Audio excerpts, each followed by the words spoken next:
Strange knocking sounds started coming from beneath my kitchen floor for 3 nights straight. But my son only coldly said, "You're getting old, Dad. Stop scaring yourself." The next morning, the plumber pulled me into a dark corner, his face pale. He whispered, "There's something seriously wrong under the basement." I froze, and right at that moment, the sound came again. That was when I realized whatever was down there had been trying to reach me this whole time. Note certain elements here are fictional, included to deepen the experience and make the message worth carrying home. Names and settings are coincidental. The lesson is not. The first hard frost of the season landed on a Tuesday. I remember it clearly because the first snow always meant something to me. Miriam had a habit of waking me before sunrise, just so we could watch it come down together. The two of us side by side at this very window, our cups growing cold, not a word passing between us, only the quiet of watching. White settle across the garden as though the world were being handed a fresh start. Welcome to Father's Silent Revenge. I'm glad you found your way here. If stories like this one stay with you, come back and follow along. There are more waiting. Before we go further, I want to ask you something simple. Is it morning where you are right now? Afternoon or late at night? Something about the hour you choose for a story, like this one, always tells me something about the listener. A note before we begin, some details in this story have been shaped for the telling, and any resemblance to specific people or events is coincidental. What matters is the truth underneath it. Miriam had a name for it, the Great Reset. That Tuesday I was at the window before anyone else stirred the way I always was. Below, the garden had gone white overnight, its surface smooth and unmarked, except where the hedgerows traced a dark border along the east wall. Deeper in the corner, the season's first drift had climbed halfway up the wisteria. Miriam's wisteria. She'd put it in the ground the spring we came to Harrogate House, when the rooms still breathed fresh paint, and the future felt wide open. Wisteria's difficult, she'd told me, slow to settle years before it truly takes. But let it root, and there's no undoing it short of ripping everything out from beneath. I stood at the glass, trying to pull up the name she'd given that plant. It was there somewhere, just past the edge of a fog that had been thickening inside my head since some time in the spring. The blooms I could see clearly enough, that vivid purple every May without fail. I could bring back the whole picture: Miriam, kneeling in her garden gloves, speaking to it the way she addressed anything she loved directly, with the quiet certainty that it would hear her. But the name itself had vanished. That unsettled me more than I let on. "You're up early," Garrett's voice behind me from the doorway. He was already dressed, pressed shirt, the whole presentation as if the day were half gone.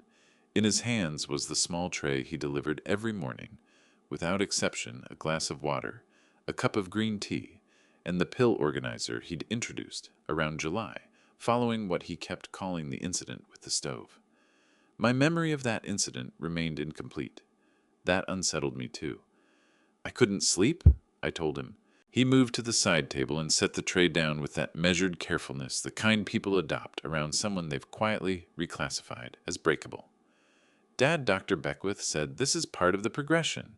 Disrupted sleep comes with it. The schedule matters." I studied the pill organizer, 6 small compartments. Morning, midday, evening, the same sequence twice. For months I'd been swallowing whatever those compartments held, not pressing for explanations, because pressing required following a train of thought all the way to its end. Lately, those trains derailed before I got anywhere. "Garrett," I said, "has Miriam been in touch?" Something crossed his face, a flicker barely there gone, almost before I registered it. Then that composed, practiced expression he'd arrived with, the one he'd been wearing since the day he showed up to tell me she was gone. "Dad, we've covered this." He moved the desk chair and settled into it, elbows forward on his knees, adopting the posture he used when delivering the same news a second or third time. Miriam emptied the savings account. $340,000, sent somewhere we've never traced. She walked out and left no word of where she was headed. "You showed me the bank statement." "I did. So you know that I've seen it," I said, and something in the way I said it brought him up short. Seeing it and making sense of it aren't the same thing. He held my gaze briefly, then reached for the pill organizer and extended it toward me. "Morning medication first, then breakfast. Dr. Beckwith needs you keeping to the routine." I accepted the pills. 4 capsules in my palm, standard colors, familiar by now, and I examined them the way I'd taken to examining most things, trying to determine whether this habit had always been mine, or whether it had crept in quietly and made itself at home without any decision on my part. I washed them down and returned the glass. "How is it that no one from the university has come by?" I asked. Garrett lifted the tray and turned toward the door. "I wrote to them. Explained the situation, early stage cognitive decline. Doctor's recommendation to minimize outside stimulation while the medication is being adjusted. They were understanding. Professor Dunfield passed along his regards." "Dunfield wouldn't pass along regards from a distance," I said. "He'd be here in person." "He made the attempt. I told him visits weren't advisable at this stage." A pause at the threshold. "These are people who care about you, Dad, but there are times when the most useful thing someone can offer is space. You need calm. You need structure. Dr. Beckwith's orders. That's what I'm here to provide." He was through the door before I could find the words to answer. I faced the window again. Real fog, the variety that rolls off the Atlantic come October and buries the whole shoreline, doesn't erase the world. It obscures it. You can still detect shapes moving through. You simply lose the ability to resolve them into anything precise. That was the closest I could come to describing what had been happening inside my head since July. Outlines without definition. Memories that hovered just short of my grasp. Words that dissolved somewhere between the thought and the sentence. For 38 years, I had held a professorship in linguistics at Aldridge University. 7 books, published journal articles beyond easy counting. My life's work had been the study of how language operates, how meaning is assembled, how the words a person reaches for expose what they're really thinking, how the silence between what's spoken and what's meant carries more weight than either. Language wasn't merely my field, it was the lens through which I read everything. And here I stood, unable to retrieve the name Miriam had given a plant, outside my own window. I laid my palm flat against the cold glass. Down below, muffled through Harrogate House's old floors and stone foundation, I heard it for the first time that day. 3 short, 3 long, 3 short, again. A rhythmic knock, something contacting a pipe perhaps, or timber shifting under snow load. Garrett had a point. Old houses speak in winter. Harrogate House had been speaking since 1924, when the people who first built it drove it into the hillside above Marblehead Harbor, with more ambition than understanding of what a New England winter could do to a structure. 31 years I had known every sound this building made, every groan under frost, every complaint from the pipes. This particular sequence was new. I kept still. 3 short, 3 long, 3 short. Quiet. I held my position and let the house move around me. The radiator's low breath, Garrett somewhere below, in the kitchen, the steady push of wind on the east windows. Unremarkable sounds. The ordinary texture of a cold October morning in a house that had absorbed many such mornings. Then it returned. 3 short, 3 long, 3 short. I drew back from the glass and stood in the center of the room, the winter light falling gray and thin across the floorboards. Something was working toward the surface in the one corner of my mind that felt unaffected. I could sense it trying to form. Something tied to rhythm, to repetition, to a camping trip in 1986, when Miriam had laughed at me for making us both master what I'd called a necessary survival skill. Before the thought could fully solidify, it dissolved. My eyes went to the pill organizer Garrett had left behind. The knocking had gone quiet. The house held its breath. I remained standing in my own bedroom in a house I'd occupied for 3 decades, with the particular disorientation of someone who can no longer read a place that should be second nature. The pipes hadn't made that sound, of that I was reasonably sure, and in a season when certainty had become a scarce commodity, reasonably sure felt like something worth holding. Sleep didn't come, though not entirely on account of the tapping, which returned twice more before midnight with the same unhurried cadence. What kept me awake was the chase. Whatever the fog had consumed had left a faint impression behind, and that impression demanded attention, the way a half-remembered word refuses to leave you alone. When dawn pushed its pale light through the curtains, I'd long since abandoned the bed and moved to the writing desk. My old journal opened before me, not to use it, only to have something within arm's reach that still felt like it belonged to me, Garrett arrived in the doorway at exactly 7. That was invariable. "You look tired," he said. "I am tired." He placed the morning tray on the table and took the chair facing me, and then I noticed it, a cream-colored envelope resting on the tray partially beneath the teacup. My name on the front in handwriting I could have identified without thinking. Miriam's hand. That distinctive way she formed a capital S, the loop running just a fraction wider than usual, as though she believed every letter deserved space to exist fully. I looked at the envelope a long time before reaching for it. "It arrived yesterday," Garrett said. "I thought it better to wait until morning." I had told myself morning would make it easier. I lifted the envelope and drew out the letter. The stationery was heavy and fine, the kind Miriam kept in the lower drawer of her desk, reserved for the correspondence she considered worth the effort. A faint trace of scent clung to it. Joy by Jean Patou, the same bottle she'd kept on her vanity for as long as I could remember. I read what was there. She was sorry, the letter said. Watching me lose pieces of myself had become more than she could endure. She had taken what belonged to her and gone somewhere she could begin again. I was not to look for her. Garrett would see to my needs. I read it a second time. Then I set it down and looked at my son. "Miriam didn't write this," I said. Garrett's expression held. "Dad." I kept my voice level, though something behind my ribs felt like it was being slowly compressed. 41 years. I know the difference between how she writes when she means something and how she writes when she doesn't. This isn't how she writes when she means something. "You're upset. That's understandable." "Don't manage me, Garrett." The edge in my voice caught us both off guard. "I'm not one of your quarterly reports. Don't sit across from me and manage me." He went quiet. Then he reached into his shirt pocket and set his phone on the desk between us. Face up already, open to a recent call log. One number, Miriam's number, a timestamp from 2 days prior. "She called," he said. "I recorded it. I thought you might need to hear it." He pressed play. Her voice came through the small speaker, and something in my chest moved involuntarily at the sound of it. The cadence was right, the slight New England flatness she'd carried through 30 years in Massachusetts. But there was something off about it, a quality I couldn't immediately name. It was measured in a way that felt effortful, too precise, the way a person sounds when reciting something rehearsed, rather than speaking from inside it. "Walter," the recording said, "please don't look for me. I need this. I need to start over, and I can't do that if you're looking. I'm sorry. I'm so sorry." Then a click. Silence. Garrett pocketed the phone. "I know this is hard." I said nothing.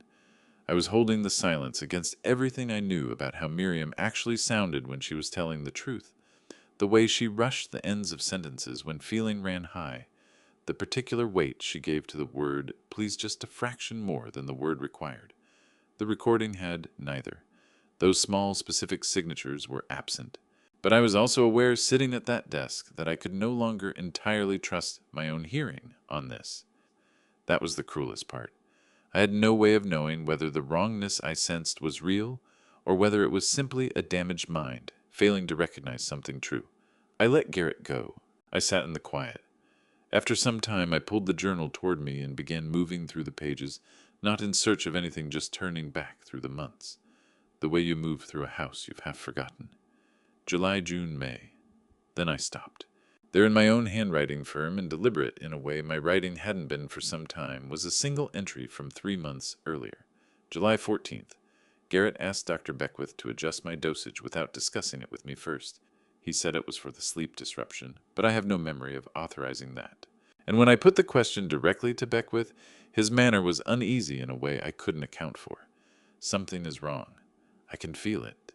Not in any provable way, but the way you sense a room that was entered while you slept. Something has been moved. I just can't determine what." I read it 3 times over. I had no memory of writing it. That was what made my hands go still against the page, not the content itself, but the fact that I had written it with precision and clarity, and the intervening months had consumed that memory, entirely leaving no trace. Whatever was in the capsules Garrett delivered each morning, it wasn't simply addressing my confusion. It was cultivating it selectively, deliberately, erasing the stretches when I had been sharpest, most watchful, most fully myself. I closed the journal. I looked at the pill organizer on the side table, the morning dose already waiting. For the first time since July, or perhaps the first time I would be able to retain a question formed, that should have come naturally long before. What exactly was I swallowing? And why did seeking that answer suddenly feel like the most hazardous thing in this house? The pipe gave out at 2 in the morning, not the usual complaint of an old structure contracting in the cold. This was sustained and high and targeted the sound of pressure that had been finding its way toward a particular weakness for some time. I heard it from the guest room where I had been sleeping since Garrett reorganized the master bedroom, under the stated purpose of making it easier for a man with my difficulties to navigate. I lay still and listened. Then I heard Garrett's footsteps above me quicker than usual, less measured, and the low sound of a phone call. By morning, a water stain the size of a serving platter had spread across the kitchen ceiling. Garrett rang Marblehead Plumbing and Repair at 8. He described it as urgent, gave the address in that clipped and commanding tone he adopted with tradespeople, the tone that made clear his time occupied a higher tier than theirs, and that he expected this to be grasped without elaboration. He told me over breakfast that someone would come between 9 and 10, that I should keep to the study and stay clear of the work, and that the whole matter would be resolved quickly. He said quickly the way he said most things, as a conclusion he had already reached, not a likelihood he was weighing. Rufus Kane arrived at 9:15. I heard the truck before I saw it, a white panel van with Marblehead Plumbing and Repair stenciled along the side in navy lettering, rolling up the drive with the unhurried ease of someone long acquainted with other people's emergencies. I watched from the study window. He climbed out and stood a moment before the house, not studying the facade the way an assessor might, but doing something else, something I only understood later. He was checking the cameras, all three, one after another in sequence. Garrett met him at the door. I could follow the exchange from the hallway, Garrett's instructions delivered without pleasantries, Rufus's replies brief and workmanlike, the particular verbal economy of a man who had decided that conversation with this specific person was not worth extending. Garrett showed him into the utility corridor and was gone within 4 minutes. Then upstairs to his office door, closed the same rhythm he had kept every morning for 3 months. A closed door, a conference call, 40 minutes of managed absence. I gave it 10 minutes. Then I went to the utility corridor. Rufus was on his back beneath the pipe junction flashlight in one hand, wrench in the other, doing something that read convincingly as plumbing work. He heard me enter. He didn't look up at once. When he did, his eyes went first to the ceiling, to the rough location of Garrett's office, and then back to me. That glance communicated more than most people manage with entire sentences. He sat up. He studied me with the direct calibrating attention of someone who had already formed a judgment and was now determining whether it held. "Mr. Caldwell," he said, "not a question." "You know my name," I said. "I know a fair amount about this house." His voice stayed below the ceiling's range. "I've been watching it for about 3 months." I looked at him. At the toolbox, gray metal, nothing unusual on the outside. At his hands, which were the hands of a man who used them, though without the specific staining and callus of someone who had done only this work across a long career.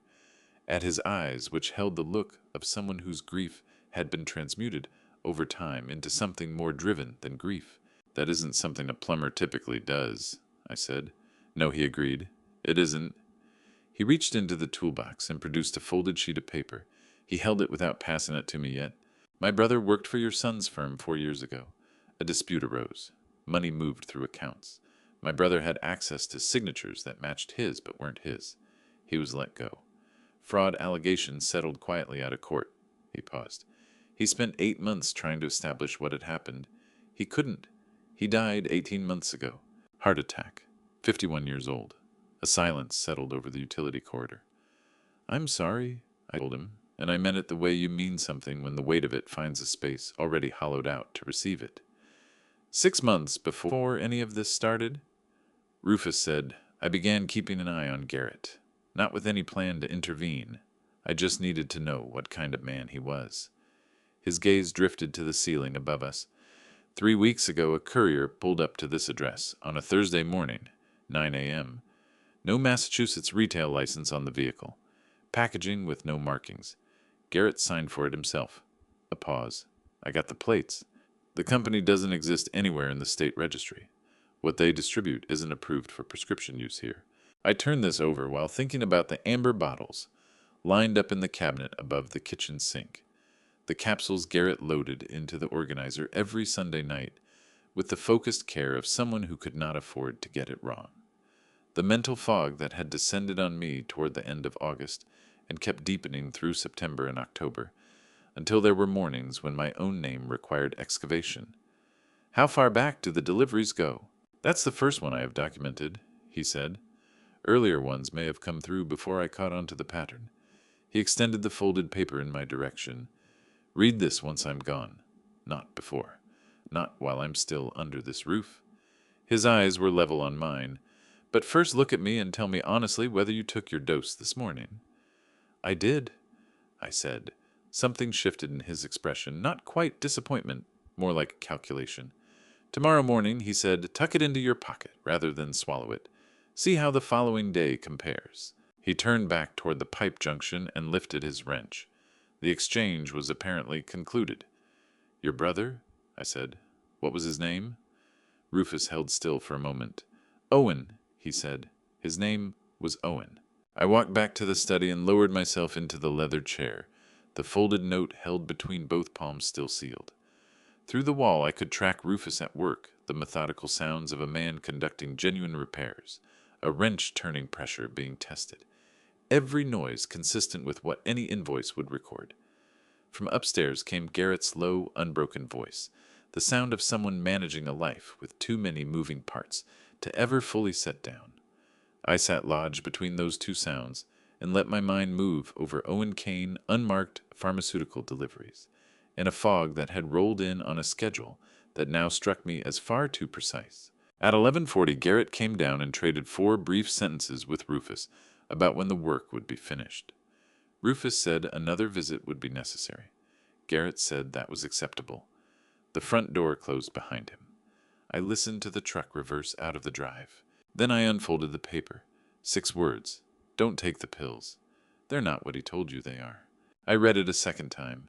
Then I remained in that chair for a good while, the note spread open across my knees, the harbor lying flat and gray beyond the glass.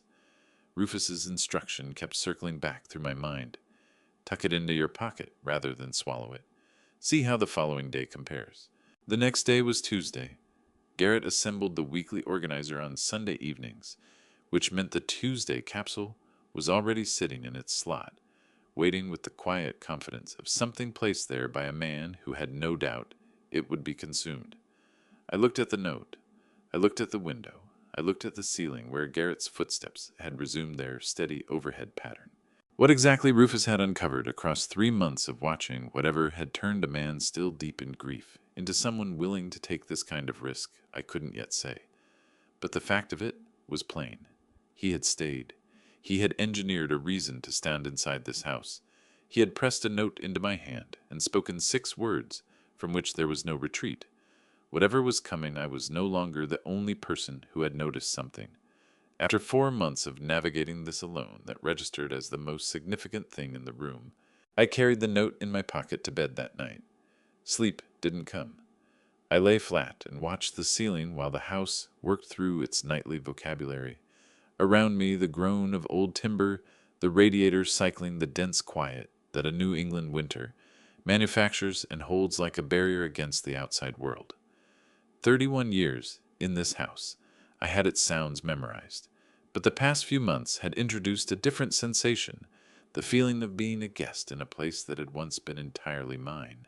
At 2:00 a.m., I was up. The kitchen was dark apart from the stovetop light, the one Miriam had insisted on leaving, burning through the night, when our son was small, so he could find his way if he woke thirsty. Garrett was 50 years old now, and I had never once turned the habit off. Certain things persist well past the need that created them. I sat down at the kitchen table and smoothed out Rufus's note for the 3rd time. Don't take the pills. They're not what he told you they are. 6 words that ought to have struck me as the product of a disturbed mind. They didn't. I went to the cabinet above the sink, the one Garrett had refashioned into a kind of private dispensary after my so-called diagnosis. Amber bottles ranked in tidy rows.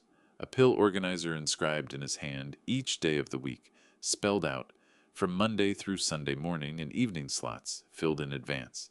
4 months of this accepted without challenge. I had deferred to those bottles because Garrett had attached Dr. Beckwith's name to them, and I had been too dim, too adrift to push past that. Tonight was different. The morning dose had stayed in my pocket. The previous evening's dose as well.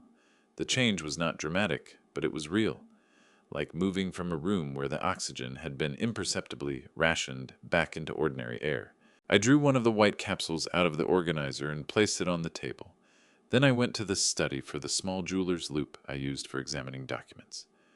38 years in linguistics leaves certain instruments close at hand, and brought it back to the kitchen. A butter knife split the capsule open. The interior powder was pale yellow.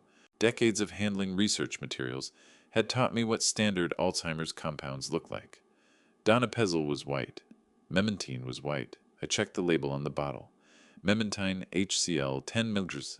I knew the color of memantine hydrochloride. It was white. What I was looking at was not white. I sat with that for a long time. Then I heard the stairs. Garrett's tread recognizable by the fractional pause at the 4th step where the wood had always given slightly underfoot. I swept the powder from the capsule into a small envelope and slid it into my robe pocket. The organizer went back exactly as I'd left it. Garrett filled the doorway in his bathrobe hair loosened from sleep. He had always been sensitive to sound in the night. "Hey, Dad!" That tone, the particular brand of measured solicitude I had once taken as genuine, and now read as craft. "It's nearly 3 in the morning. What's going on?" "Couldn't sleep," I said. "Came down for some water." He looked at me. His eyes moved counter bottles, organizer in a sweep. I watched him work to disguise. "Did you take your evening medication?" "I believe I did," I said. "I lose track." What crossed his face was close to relief, without quite arriving there. He pulled the cabinet open, checked. "You missed it. Let me get it for you now." "No," I said, and the firmness of my own voice was a small surprise to me. "It's too late in the night for that. I read that you shouldn't double up on memantine. I'll take the morning dose on schedule." He paused. I felt the pause from across the room, even while keeping my eyes on the window. "Where did you come across that?" "One of the pamphlets Dr. Beckwith sent." Another beat of silence. "Right," he said at last. "That's probably the sensible approach." He filled a glass of water and put it in front of me, then remained standing, not gone, not settled, and I recognized that he was trying to determine something. "Anyone stop by the house today?" The delivery of it was offhand, rehearsed offhand. "The plumber," I said. "You arranged that yourself?" "Right," he smiled. "Of course. The pipes have been restless." "They have." "Did he give any indication of how much longer this will take?" "He mentioned he'd need to come back." I looked at Garrett directly for the first time since he'd walked in. "Something to do with the pressure in the lower section." The smile held on his face and went no further than that. "I'll be in touch with the company first thing." He stepped back toward the hallway. "Get some rest, Dad. You look worn out." "I expect I do," I said, and I listened to his footsteps climb away from me up the stairs. I tracked the sound of the 4th step, the soft one, and then the quiet of his room closing around him above me. I stayed put for another half-hour before I moved. Back in the study, I turned the lock and settled at the desk with the small envelope of yellow powder in front of me. I turned over the name Owen Kane, unknown to me until that afternoon, and now lodged in my mind with the gravity of a burden I hadn't chosen. I turned over the pharmaceutical courier Rufus had described, no Massachusetts retail license, a Thursday delivery, at 9:00 a.m. 6 weeks back. I retrieved the journal and found that Thursday's entry. "Fog worse today. Hard to find words. Garrett says this is normal progression. 3 lines and then nothing." I wrote tonight's date at the head of a clean page. Then I set down my observation capsule labeled Memantine HCl 10 mg interior powder, pale yellow, inconsistent with known compound. Below that, Garrett knows the plumber visited. He does not know what the plumber told me. I looked toward the window. Outside, the season's first real snow had begun drifting down onto the harbor, unhurried, exact, in the way it always came in late October, settling over everything in a silence that had an edge to it. Somewhere in this house, I was certain there were things I hadn't yet located, and somewhere in the walls and the pipes and the spaces I hadn't thought to examine, someone else was listening every bit as closely as I was. The powder waited in its envelope. The journal lay open before me, and beneath the fog entry from 6 weeks ago I caught something I had passed over at the time. A single line worked into the margin in a shakier version of my hand, as though I had been fighting through the confusion to get it down before it dissolved. She's still here. I found those words at 3:40 in the morning and did not sleep again. She's still here, written by my own hand. 3 syllables. 6 weeks ago.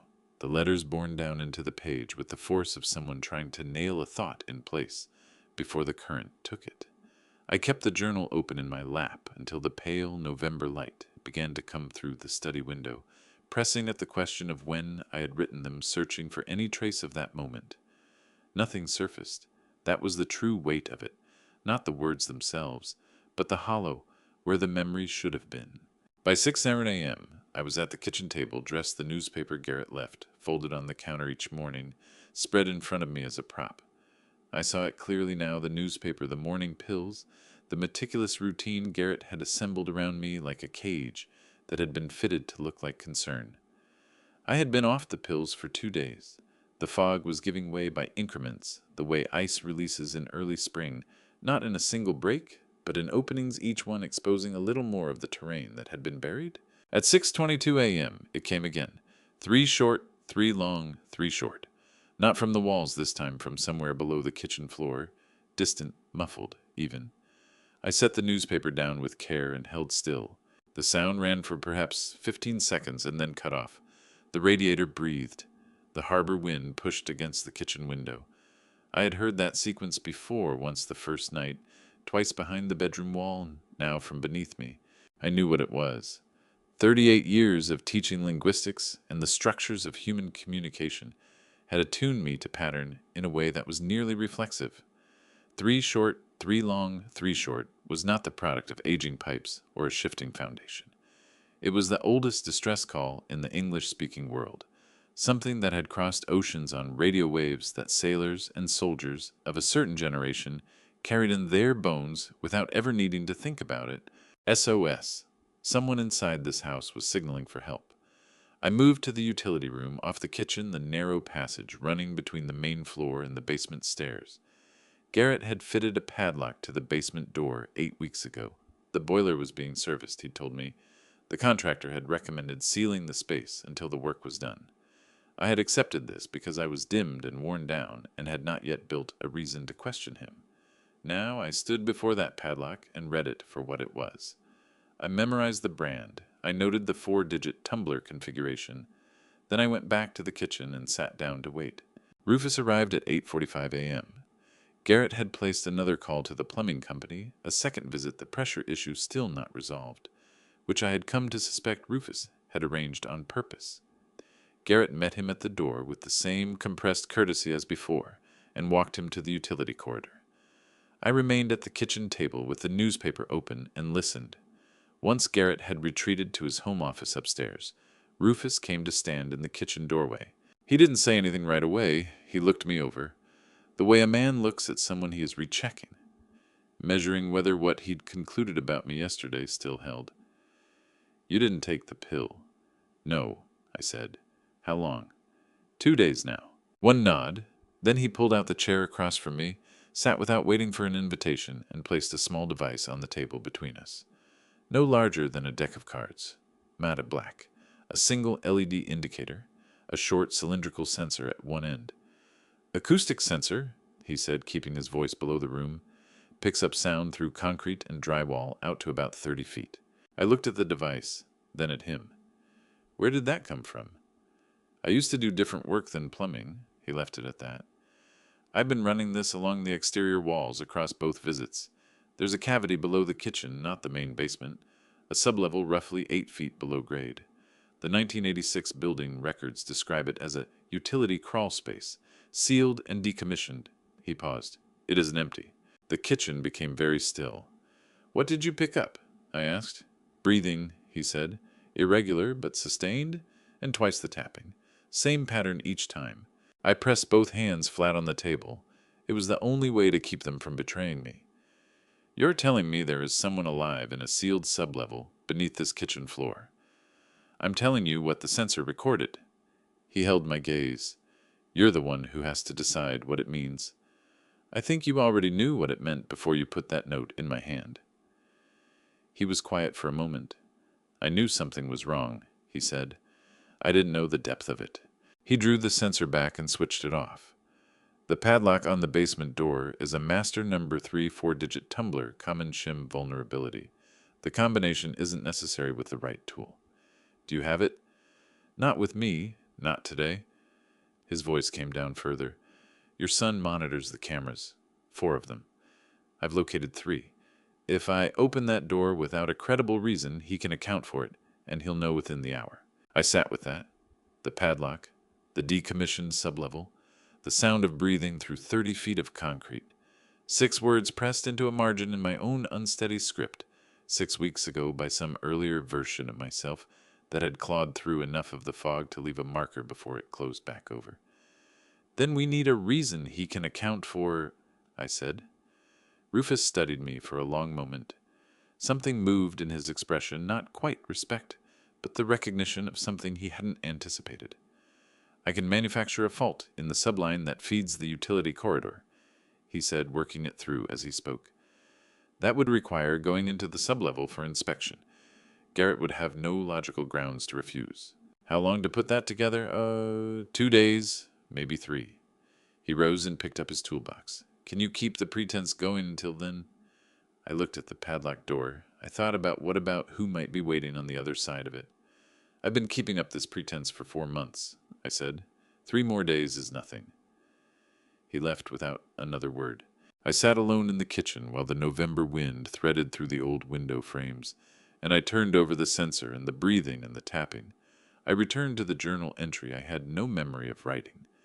And then something else came forward, something that had been waiting at the edge of my attention since the night before, patient and insistent. The sublevel was in the 1986 building records. I had purchased this house in 1993, which meant the prior owners had sealed it, which meant Garrett had unsealed it. He had readied that room before any of this began. Dinner was Garrett's idea. He floated it the way he floated everything, not as an invitation, but as a settled fact, delivered with that particular brand of warmth that held no real warmth inside it. "I thought we could eat together tonight, Dad, properly at the table." He said properly the way people say it, when what they mean is the way I want things done. I had been hearing that word in his voice since he was 19 years old. "That sounds lovely," I said, and I meant neither word. The previous 2 days I had spent constructing the performance. It called for a specific discipline, not the theatrical confusion of a man coming apart at the seams, but the quieter, more persuasive version, the fractionally delayed response, the question asked, twice the moment of groping for a word that should arrive on its own and finding nothing there. I had watched dementia announce itself in colleagues and neighbors, in my own father during the final year of his life. I knew what it looked like from inside the room. I knew the gestures, the silences, the particular way that eyes go unfocused, not because they are empty, but because they are hunting for something. I had been performing lostness. Tonight I would perform a measure of clarity, just a sliver, just enough to make Garrett feel comfortable. He made roasted chicken. He was a capable cook when he bothered to be, which had always struck me as one of the more unsettling things about him. The capacity for care deployed selectively, like a tool maintained for specific tasks and put away between uses. He set 2 plates on the dining room table, poured wine he had selected, without asking my preference, and settled across from me with the composed ease of a man who was certain he commanded the room. "You seem clearer tonight," he said. It was not a compliment. It was a reading of data. I glanced up from my plate with what I hoped registered as gentle befuddlement. "Do I slept a bit better? The pills, maybe. Or the weather." I gestured vaguely toward the window. Miriam always said the cold air helped her think. Something moved across Garrett's face, fast, tightly governed, but I caught it. A slight clench at the jaw, an almost invisible recalibration behind his eyes. "Miriam's not here, Dad," he said. His voice was steady. "She left in September. We talked about this." "Of course," I said. "Of course she did." I turned back to my plate and let a silence grow between us that I made no move to fill. Garrett watched me eat. I could feel it without lifting my eyes, the quality of his attention, which had never been a son's concern for his father. It was the attention of someone tracking a variable. The plumber mentioned the bulk pressure issue might need another look, he said after a time. Probably Thursday. All right, I said. He seems capable. What was his name again? It doesn't matter, Garrett said, and when I looked up with the expression I intended as mild elderly blankness, Kane, I think. The company sent him. Kane. I repeated as though weighing the sound of it the way you'd weigh an unfamiliar road. Garrett smiled, and this time something genuine surfaced beneath the performance. Not affection, something closer to the particular satisfaction of watching a thing you believe is shrinking. Sure, Dad, like the highway. I let him keep that. After dinner, I asked to sit in the study. Garrett approved this the way he approved all my movements with a nod that doubled as permission, a gesture that had accumulated across 4 months into something that felt, from my side of it, like a collar. I settled into the leather chair by the window and opened a book I had no intention of reading. At 8:15 p.m., Rufus sent the signal we had arranged a single text to the prepaid phone he had stashed inside the spare battery compartment of my old shortwave radio. I had discovered it on his second visit tucked behind the 9-volt, with a strip of electrical tape and a handwritten note for emergencies. Delete after reading. The message tonight was 4 words. Thursday confirmed. Bring the journal. I deleted it and sat with the book open across my lap and turned over what Rufus had told me on his last visit. In the 12 minutes Garrett spent on a phone call in his office, 12 minutes that Rufus had engineered by raising a specific technical question about the building's water main, one that required Garrett to go upstairs and locate original contractor documentation, Rufus had stood in the utility corridor and spoken in a voice pitched below the reach of casual surveillance. What he told me had quietly rearranged several things I believed I understood. His brother Owen had worked for Garrett's firm 4 years ago. A financial dispute, money moved through accounts Owen had access to but hadn't touched signatures that resembled his but weren't his. A termination, a fraud allegation quietly settled out of court rather than pursued. Owen had lost his securities license. He had spent 8 months trying to establish what had been done to him. He never managed it. 18 months ago, Owen Kane had died of a heart attack at 51. Rufus believed the stress had been what killed him. I started watching Garrett 6 months before any of this began, Rufus had said. I wasn't planning to get involved. I just needed to understand what he was. And what did you determine? I had asked. That he's very careful, Rufus said. And that careful people make a specific kind of mistake. They plan so thoroughly for the problems they anticipate that they leave no room for the ones they don't. I had asked him what the unanticipated problem was. He had looked at me with something that was almost the beginning of a smile. You stopped taking the pills, he said. Now I sat in the study and listened to Garrett's footsteps move through the room, above, back and forth, the particular rhythm of a man thinking through something he does not want to think about in anyone's presence. At 9 p.m., he came downstairs and filled the study doorway. You should sleep, Dad. In a minute, I said. I looked up from the book. Garrett. I used his name with the deliberate weight of a father addressing a son, not a patient acknowledging a caretaker. Just for a moment, just long enough to see what it did. He went very still. Do you remember, I said slowly, the summer you were 14? We drove up to Camden. Your mother got sunburned on the second day and spent the rest of the trip reading under the umbrella. I paused. She made us bring her ice cream every 2 hours. Something moved across his face that I couldn't entirely name. Not guilt. Garrett was too contained for guilt to break the surface cleanly, but something adjacent to it, something that understood it, had lost access to a place it could not purchase back. I remember, he said quietly. Good, I said, and returned to my book. Good night, Garrett. He left without another word. I listened to his footsteps climb the stairs, counted to 60, then opened the journal to a blank page, and wrote the date, the time, and everything I had observed over dinner. The jaw tension, the recalibration, it doesn't matter where a name should have been. Evidence only remained evidence if someone recorded it before it dissolved. I wrote until midnight, and when I finally closed the journal, I noticed that my handwriting looked nothing like the cramped, unsteady letters from the entry 6 weeks ago. It looked like my handwriting. It looked like me. Thursday was 2 days away. Whatever lay beneath that floor had held on this long. It could hold 2 more days. And when Rufus opened that door, I intended to be ready for whatever the water had been keeping in the dark. Thursday arrived cold and without ceremony. I was dressed by 5:30, seated at the kitchen table, with coffee I wasn't drinking, watching the harbor fog press itself against the window glass like something trying to find a way in. Garrett came downstairs at 7. Registered my presence with the brief nod he used in place of good morning, and told me Rufus would arrive between 9 and 10 to address the pipe fault in the utility corridor. He delivered it the way a man delivers something he has already decided to stop thinking about. Then he put on his coat and mentioned he had a call with his firm's legal team. At 9:30 he would be in his office door closed, not to be disturbed. I said I understood. He studied me for a moment longer than necessary. I held the vacant cooperative expression I had been rehearsing for 3 days, and watched him decide once more that I was not a problem. He went upstairs. I poured the coffee down the sink and waited. Rufus arrived at 9:10. Garrett's office door was already closed. A conference call, its muffled cadence just audible through the ceiling, was still running when Rufus slipped in through the side door.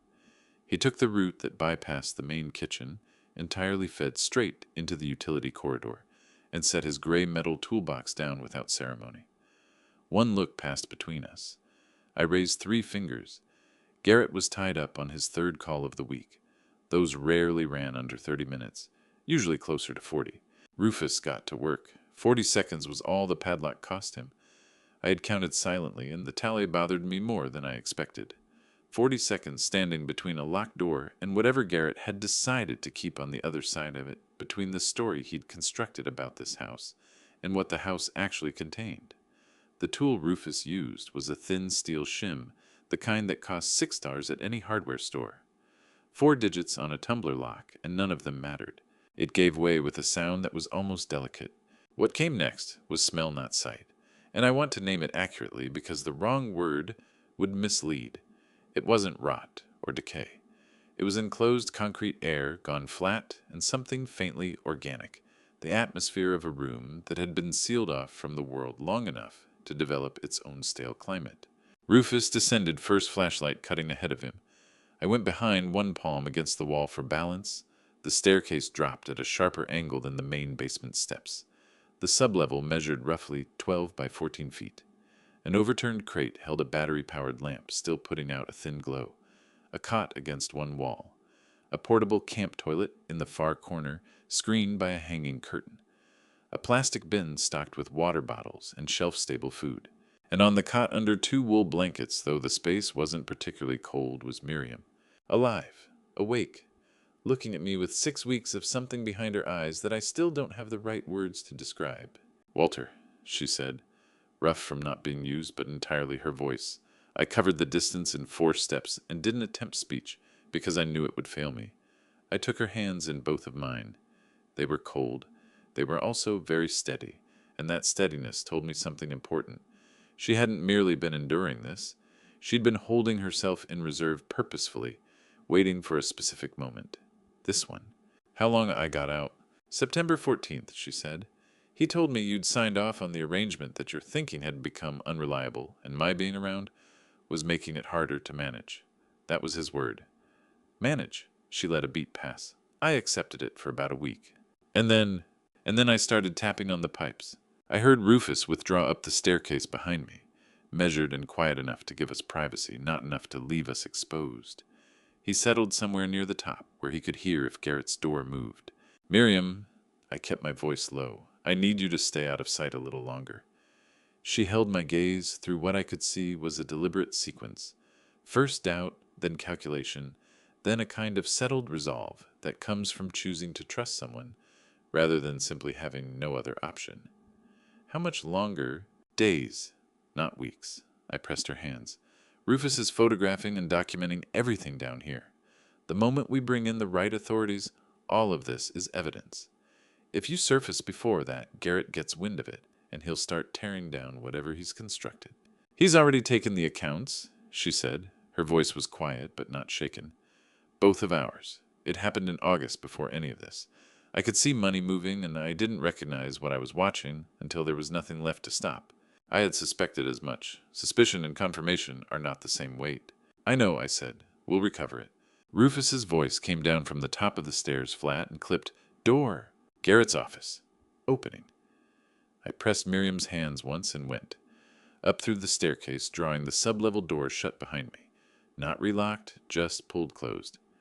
I came into the utility corridor to find Rufus already positioned over the pipe fitting he'd staged, as his reason for being there, wrench in hand, eyes down every line of him, reading as professional concentration.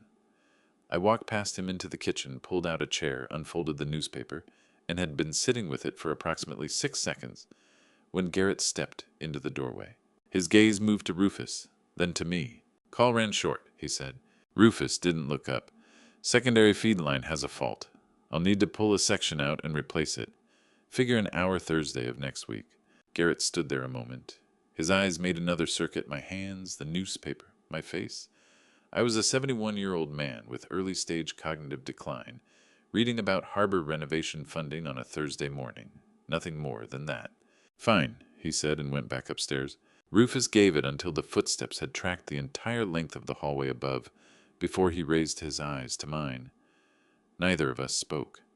The thing we both now understood, that it was real, that it was documented, that it existed directly beneath us, didn't call for words. It sat there between us like a third presence in the room. I looked at the padlock hanging on the basement door, closed again. My wife was behind it, counting the days I'd made a promise about. I was not going to fall short. The prepaid phone held a single saved contact. No name attached, only a 6117 number. Rufus had recorded it in pencil on the inside back cover of my shortwave radio manual, written so lightly it could pass for a printed marking if you weren't searching for it. I came across it Friday morning during the 90 minutes, Garrett's weekly meeting with the firm's downtown accountant, reliably freed up. I transcribed the number to a scrap of paper, worked the pencil entry away with an eraser, and walked to the study. I placed the call at 10:15 a.m. 2 rings, then a voice, deliberate, unhurried, the kind of precision that signals someone built for receiving difficult news without flinching. "Caldwell," not a greeting, a confirmation. He knew. "Gerald," I said. "It's Walter." A pause, not surprise, but the pause of a man reorienting. "Rufus mentioned you might reach out. He didn't say when." Gerald Ashford had handled the Caldwell family's estate matters for 19 years. 64 years old, semi-retired, running a lean practice out of a Brookline office where he was selective about what crossed his desk. He'd drafted the joint trust Miriam and I established in 2017, gone through every significant financial instrument we had signed in the decade prior, and stood as far as I knew as the one person outside this household who had genuine grounds to question what Garrett had been doing with our affairs. Gerald had submitted 3 requests for documentation updates over the preceding 4 months. Each time Garrett had replied in a way that was formally correct and entirely hollow. "I need to understand what he did with the accounts," I said. "I already know what he did," Gerald said. "That's the reason I've been waiting on your call." He walked me through it the way a man does when he respects his listener enough to hand over the facts, unvarnished. Garrett had set it in motion back in July, 2 months ahead of Miriam's disappearance, 3 months before the diagnosis that had no basis in reality. He'd operated through 2 mechanisms, a power of attorney I had signed in 2018 for ordinary estate planning, reasons used here for purposes well beyond its intended scope, and a pattern of wired transfers calibrated to stay beneath federal reporting triggers. "Structuring," I said. "You know the term." "Well enough. Under the Bank Secrecy Act, any transaction deliberately held under $10,000 to sidestep currency reporting requirements is a federal offense regardless of whether the money itself is clean. Garrett had moved assets from our joint accounts in 9,800 increments, methodical, unhurried, and criminal. Total exposure, both accounts plus the secondary investment portfolio, approximately $430,000. Gerald's delivery didn't waver. He was meticulous, Walter. Each individual transfer has a surface-level legitimacy. What damns him is the aggregate pattern, and to prosecute a pattern, you need a paper trail. Then we build one. "I've been building it," he said. "But there's a piece I can't reach through standard channels, not without signaling to Garrett that someone is pulling at the threads." "Name it." "The biometric authorization logs from Marblehead Coastal Bank. In August, Garrett enrolled himself as a biometric co-signatory under the existing POA through a secondary process your branch manager approved. That enrollment left a time-stamped record. If those logs show his biometric authentications grouping on the same days as the structured transfers, the pattern stops being circumstantial. I opened the journal and wrote, "Biometric authorization logs," drew 2 lines beneath it. How does that record get to you? I would file an emergency preservation request through a former colleague outside normal channels. Nothing that would surface on Garrett's radar. Gerald didn't need to know the operational details. What he needed was the log data in a form he could put in front of a forensic accountant, and beyond that, a federal prosecutor. The call ended. I remained at the desk with the journal open in front of me for a long time. Then at 11:40 the side door opened, not because I had expected Rufus, but because the door simply swung inward, and he was there in the utility corridor. Gray metal toolbox at his side, wearing the expression of someone who had mapped out every step of what came next. "Gerald called me," Rufus said, "after you spoke with him, the bank logs." "Already in progress," I told him. He pulled out the chair across from me at the kitchen table, same seat, same unhurried bearing as every time before. The bank's legal department had released preliminary access records the previous day. Garrett had enrolled his right index fingerprint and a retinal scan as co-signatory on August 9th. The first structured transfer cleared on August 11th. 2 days, I said, 2 days. Rufus set a folded page on the table between us. A printed summary columns of dates, dollar, amounts, authorization codes. 47 transfers across 11 weeks. Never above $9,800. Never below $9,200. He let that sit. "It isn't caution," he said. "It's arrogance." He used the same interval every time because he was certain nobody was paying attention. I studied the rows of figures. $430 carved into nearly identical increments. Each one a choice Garrett had made in the settled belief that my deterioration would outlast his patience. "There's something else." Rufus didn't touch the paper again. He looked at me squarely, the way he did when what was coming needed my full attention. "The sublevel. I went back last night after Garrett was asleep." I went still. "She's running a fever. Low grade, nothing critical at this moment. But there's no airflow down there, and the temperature fell 3 degrees this week. She has to be moved. 24 hours, 48 at the outside. 7 days." That was what Gerald had needed for the forensic accountant's preliminary report. I needed the bank logs in a court-ready format, and Miriam needed 7 days of patience from a body that had already surrendered 6 weeks of it. "Does she know?" I asked. "I told her," Rufus said. He stopped, dropped his eyes to the table, then looked back up with the careful precision of someone conveying something that isn't his to keep. "She said to tell you the wisteria will come back in the spring." I didn't speak for a moment. 7 days, I said. 7 days, he confirmed. He left the bank log summary where it was and let himself out through the side entrance. I sat with the columns of numbers and thought about Miriam in that room. Fever rising, counting the days I'd promised, and now adding 7 more without a word of protest. I opened the journal and began to write. Somewhere into the second page, something Gerald had mentioned almost in passing came back to me, something I hadn't yet examined as closely as it deserved. The 2018 Power of Attorney contained a clause, a single-paragraph standard in Massachusetts estate documents, apparently unread by Garrett or anyone advising him. It could be revoked in writing by me at any time unilaterally. I spent 2 hours practicing with my left hand before I wrote anything that counted. It was Saturday morning. Garrett had driven to the firm's satellite office in Beverly, a 4-hour commitment. He'd mentioned at breakfast, with the studied offhandedness of a man providing an alibi nobody had requested. I noted the time he left, 8:47 a.m. I noted the sound of his car on the gravel, the way the crunch of it tapered as he turned onto Lantern Bluff Road. Then I went to the study, shut the door, and settled at the desk with a cream legal pad and a ballpoint pen in my left hand. My dominant hand is my right, has been for 71 years. My left hand produces letters that are rounder, a degree uneven, the gaps between words inconsistent in the way of someone still learning the feel of a new instrument. That was precisely the intention. If Garrett found the revocation before it was filed, I needed the signature to give him pause, to make him look at my name, written in an unfamiliar hand, and hesitate just long enough for Gerald to have the filing somewhere beyond Garrett's reach. By 10 hours a.m., I had a version I could stand behind. 2 paragraphs. The first formally revoked the durable power of attorney, dated March 14, 2018, in its entirety effective immediately upon filing with the Essex County Registry of Deeds. The second confirmed that the grantor myself, Walter Caldwell, was acting of sound mind and free from duress under Massachusetts General Laws, Chapter 190B, Part 5, 504. Revocation requires only the principal's signature before a notary, no witness testimony, no consent or foreknowledge from the agent. Garrett had never raised this with me.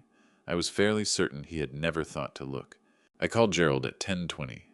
"I have the document," I said. "Read me the revocation clause." His voice carried the focused quiet of a man already at his desk on a Saturday, which told me he'd been expecting the call. I read it through.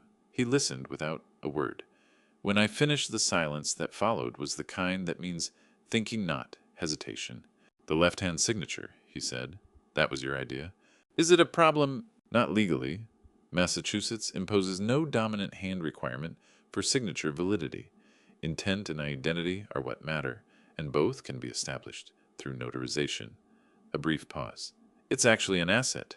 If Garrett contests the document, the variation in the signature becomes evidence of deliberate precaution, which reinforces the duress-free claim. It reads as a man thinking carefully, not a man being managed. Can you arrange remote notarization?" "I can send a colleague to the house," Gerald said. "Someone Garrett won't recognize. Sunday afternoon, if you can clear a 2-hour window." "Garrett goes to the club on Sunday afternoons," I said. 3 to 5. He hasn't missed it in 4 months. "Then that's our window." His tone shifted, not warmer exactly, but more direct. The register of a man moving from analysis into action. "Walter, there's something I need to tell you before Sunday." I waited. Thursday, I submitted a preliminary inquiry to the Massachusetts Attorney General's Elder Affairs Division, anonymous through a third-party filing address. I described a hypothetical cognitive isolation structured financial transfers, unlicensed pharmaceutical compounds. No names attached. He paused. "They flagged it as a priority review. A case coordinator has been assigned." The room was very quiet. "You filed without telling me," I said. "I filed a hypothetical, no names, no address, nothing that could be traced back to you before you were prepared. I did it because the timeline is narrowing and because elder financial abuse cases in Massachusetts carry a 21-day emergency intervention window once formal evidence is submitted. I needed the clock running. I understood the logic. I also understood what it meant that things were now moving on a timetable I did not entirely control. That the 7 days Rufus had given me for Miriam had hardened from an estimate into a deadline. "How long before they require a formal filing?" I asked. 14 days from Thursday, Gerald said, "which gives us 9 days before formal action begins." 9 days. Miriam's fever, the bank logs, the revocation document, all of it pulling toward the same point on the calendar, the way roads converge on an intersection with no sign. "Sunday at 3, I said. "The club 2 hours. I'll have someone there at 3:15. I set the phone down and sat with the cream legal pad in front of me. The revocation document lay flat on the desk.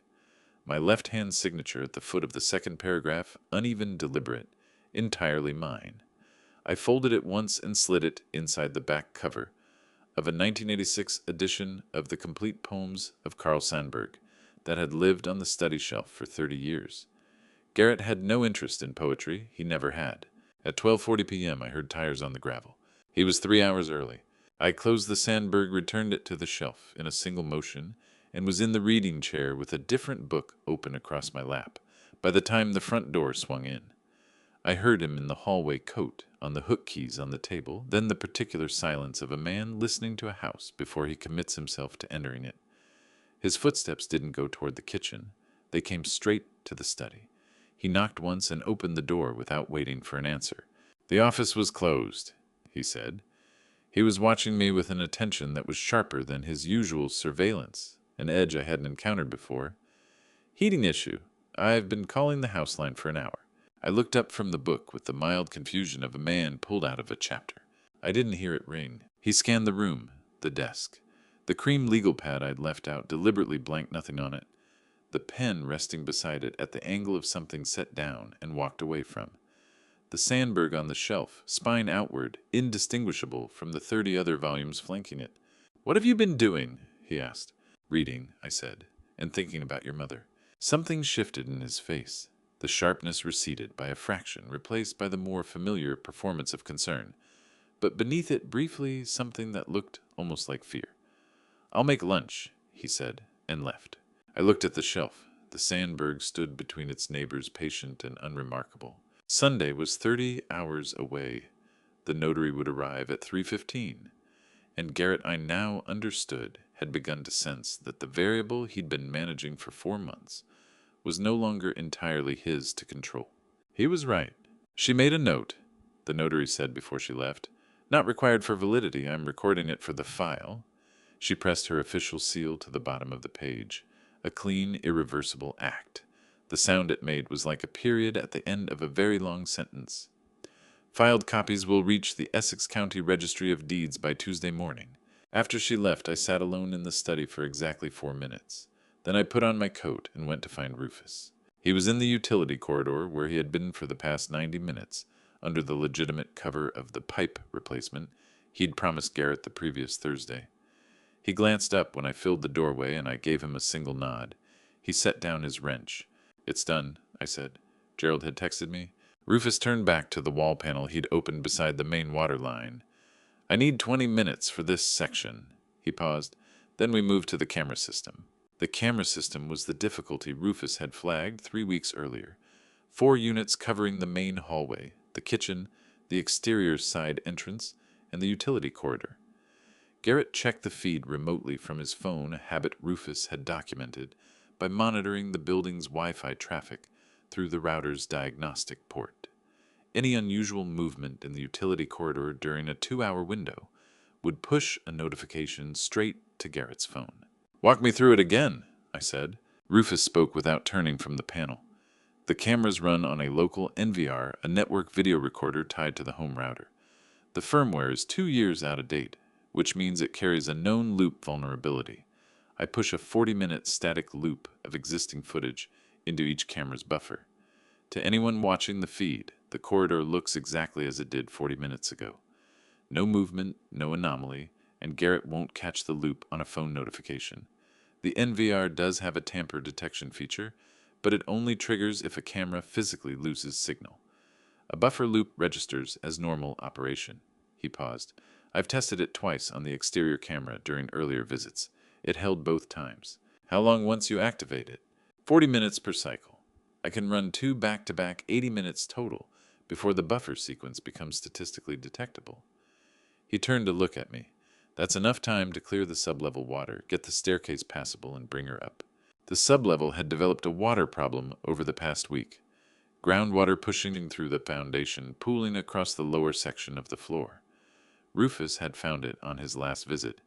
Not yet dangerous, but it had reduced Miriam's usable space by a third, and it was the primary reason the 7-day window had stopped being an estimate and become a hard limit. "Does she know tonight is the night?" I asked. "I left a note this morning during the pipework. She knows." He closed the wall panel and lifted a separate tool, a small hydraulic hand pump, attached to a length of flexible tubing. "The water drains into the utility line, roughly 40 gallons, about 22 minutes at this flow rate." I looked at the pump, the tubing, the padlocked basement door. I thought about the 47 bank transfers, the Sandberg on the shelf, the notary seal on a document already in transit toward a county registry office. "Use the blind spot route," I said. Rufus pulled out a tablet. Not a phone, a dedicated device on no network Garrett could monitor, and entered a sequence I couldn't fully track. A progress bar appeared, gone in 11 seconds. He looked up. "We're dark. 40 minutes. What happened in the next 38 minutes I will not set down in full, because most of it belongs only to Miriam and me. I will say that the water moved up through the drain steadily and without complication. I will say that when Rufus opened the sublevel door and I descended and crossed to the cot where my wife had spent 58 days, she was sitting upright, dressed, hair-combed, hands folded in her lap, waiting, as she had been waiting throughout, with a composure that reduced everything Garrett had constructed to exactly what it was. I sat beside her on the cot. Neither of us said anything for a moment. "You look thinner," she said finally. "You look exactly the same," I said. She put her hand over mine. "Liar." Rufus appeared at the bottom of the stairs. 12 minutes left on the first cycle. We need to get her to the north bedroom, the one with no camera coverage. Miriam stood. She was steadier than I'd anticipated and weaker than she let on. I could feel it in the way she took my arm, the slight redistribution of her weight against it. We moved her up the staircase through the utility corridor, down the east hallway to the north bedroom. Garrett used for storage, a room Rufus had confirmed 3 weeks earlier, fell outside all 4 camera angles. I settled her into the chair beside the window. Rufus reset the loop for a second cycle, then went back to seal the sub-level door and return the corridor to its documented state. Miriam looked out at the afternoon, light gray and flat, the harbor just visible through the tree line, and, "How long until it's over?" she asked. 9 days, I said. Maybe fewer. She nodded slowly, the nod she used when she was calculating rather than simply accepting. "He'll come home at 5, she said. "He always does on Sundays." I checked my watch. 4:41 p.m. "I know," I said. She turned from the window and looked at me, directly the same look she had given me for 43 years, clear, unperformed. The look that had always meant, "I trust you, and I need you to be certain." "Are you certain?" she asked. I thought about the notary seal, the bank logs, Gerald's filing, the revocation document moving toward the Essex County Registry of Deeds. 9 days into a sequence of events already in motion, events Garrett didn't know existed. "Yes," I said. Somewhere in the house, the front door opened. He was 19 minutes early. I moved. Not quickly. Quick would have been wrong, would have fractured the performance I'd held intact for 4 months, and carried with care through the past 10 days, the way you carry something that cannot be put down without breaking. I moved the way Walter Caldwell moved when he was confused and arthritic and 71 years old. Deliberately, one hand trailing the hallway wall, my footsteps deliberate and unhurried. I came to the top of the stairs and looked down. Garrett was standing in the entry hall, coat still on, keys in hand, looking up at me with an expression I hadn't encountered before. Not the surveillance attention of the past 4 months, not the practiced concern. Something rawer, less governed. He had come home 19 minutes early, and he didn't yet know what had pulled him there. That was the most dangerous kind of instinct. "You're back early," I said. I kept it mild, slightly puzzled, the observation of a man noting a disruption to his pattern. "The club was crowded." He set his keys on the table without breaking eye contact. "I didn't feel like staying." I came down the stairs, one at a time, hand on the railing. "I was going to make tea. Would you like some—" He watched me reach the bottom. His gaze moved to the hallway, to the east corridor, to the north end of the house. I watched him do it, and I understood that whatever instinct had brought him back early was now conducting its own survey of the space. "The house smells different," he said. It was the drainage.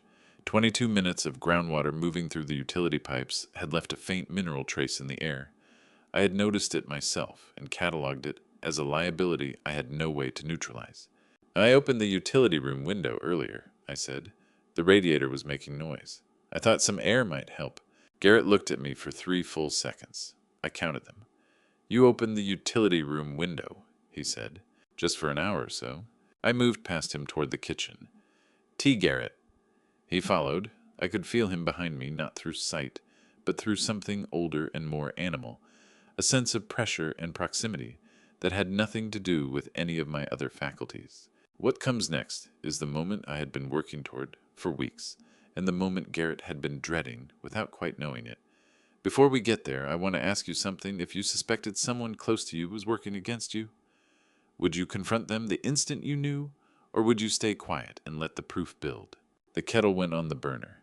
I kept my hand level through an act of will I won't pretend was effortless. "I want to look at the utility corridor," Garrett said. "Go ahead," I told him. "The radiator's probably sorted itself out, but it's worth checking." The words were out before I'd fully reasoned through them, and then in the half-second that followed, I understood they were exactly right. A confused old man who had nothing to hide would say precisely that. Any sign of reluctance would have given me away. Garrett moved to the corridor. I listened, the padlock testing against its hasp. It held Rufus, having resecured it. 20 minutes before Garrett walked through the door. Then the window latch, the radiator, his palm running along the pipe section Rufus had swapped out. I stood at the counter and lowered hot water over a tea bag and focused on my breathing. He returned. "Looks all right on there," he said. But the register of his voice was one I remembered from when he was a teenager, the flatness of someone whose unease hasn't yet crystallized into a specific grievance. Good, I said. Tea's ready. Come and sit. He sat. I took the chair across from him. We went through the motions of Sunday afternoon tea in the gray kitchen, light a performance of ordinary domestic life that neither of us was actually inside. I was running numbers in my head. Camera loop status, Miriam's location, Rufus's window for getting out. Then the knock came at the side door. Garrett's head snapped toward it. 3 beats measured, unhurried, evenly spaced. Not Rufus. Different rhythm entirely. Garrett pushed back his chair. Are you expecting someone? No, I said. It was the truth. He crossed to the side entrance and opened it. I moved to the kitchen doorway and looked past his shoulder at the figure on the step. Clifton Burrell was 58 years old, built wide through the shoulders, his face shaped by a career of careful listening into something permanently, deliberately unreadable. Dark overcoat, nothing in his hands. He turned his attention to Garrett with the particular quality of focus that belongs to people who have spent years professionally sorting truth from performance. Mr. Caldwell, Clifton said. Garrett Caldwell. Something in Garrett's stance altered almost nothing. A tension that shifted beneath the surface the way load shifts in a wall before the crack appears. You'd have missed it without knowing what to watch for. Who are you? Clifton Burrell. I work as a forensic financial consultant. I've been brought in as part of an inquiry touching on certain account activity between August and November of this year. A brief pause. I'd like a few minutes with Walter Caldwell if possible. This is the address I was given. Garrett turned to look at me. What was in his face had never been there before across all the months I had watched him watch me, not the practiced monitoring, not the warmth shaped like warmth.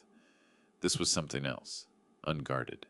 The vertiginous fear of a man whose carefully constructed architecture has just registered an unexpected sound at its foundation. Dad, careful, do you know this person? I looked at Clifton. Clifton looked at me. 2 things arrived in that glance simultaneously, a question and its answer. Ready. And, yes, I know. We haven't met, I said, but please come in. Garrett's hand closed on the door frame. This really isn't a good time. It's fine. I stepped back to make room. A few minutes won't hurt anything. I'm not busy. 4 seconds of silence followed. Then Garrett stood aside. Clifton came into the kitchen. Garrett shut the door behind him and positioned himself against it, and the 3 of us filled that small space in an arrangement that had the quality of something irreversible. Without waiting for an invitation, Clifton took a seat at the table, folded his hands on the surface, and regarded Garrett with the composure of a man who had chosen his moment carefully and was aware of having chosen well. This won't take long, he said. Garrett's eyes moved to me. I tended to my tea. Through the window, the last pale light of the Sunday afternoon was leaving the harbor. Somewhere in the rooms above us in the north bedroom, with no camera pointed at its door, my wife sat in a chair, keeping a promise to herself not to squander a single minute of what remained. 3 more days, that was what I had told her. 3 more days, and Clifton Burrell would be seated on our side of whatever table came next, rather than appearing unannounced at the door. Tonight, he was at the door, but he was inside it. That was what mattered now.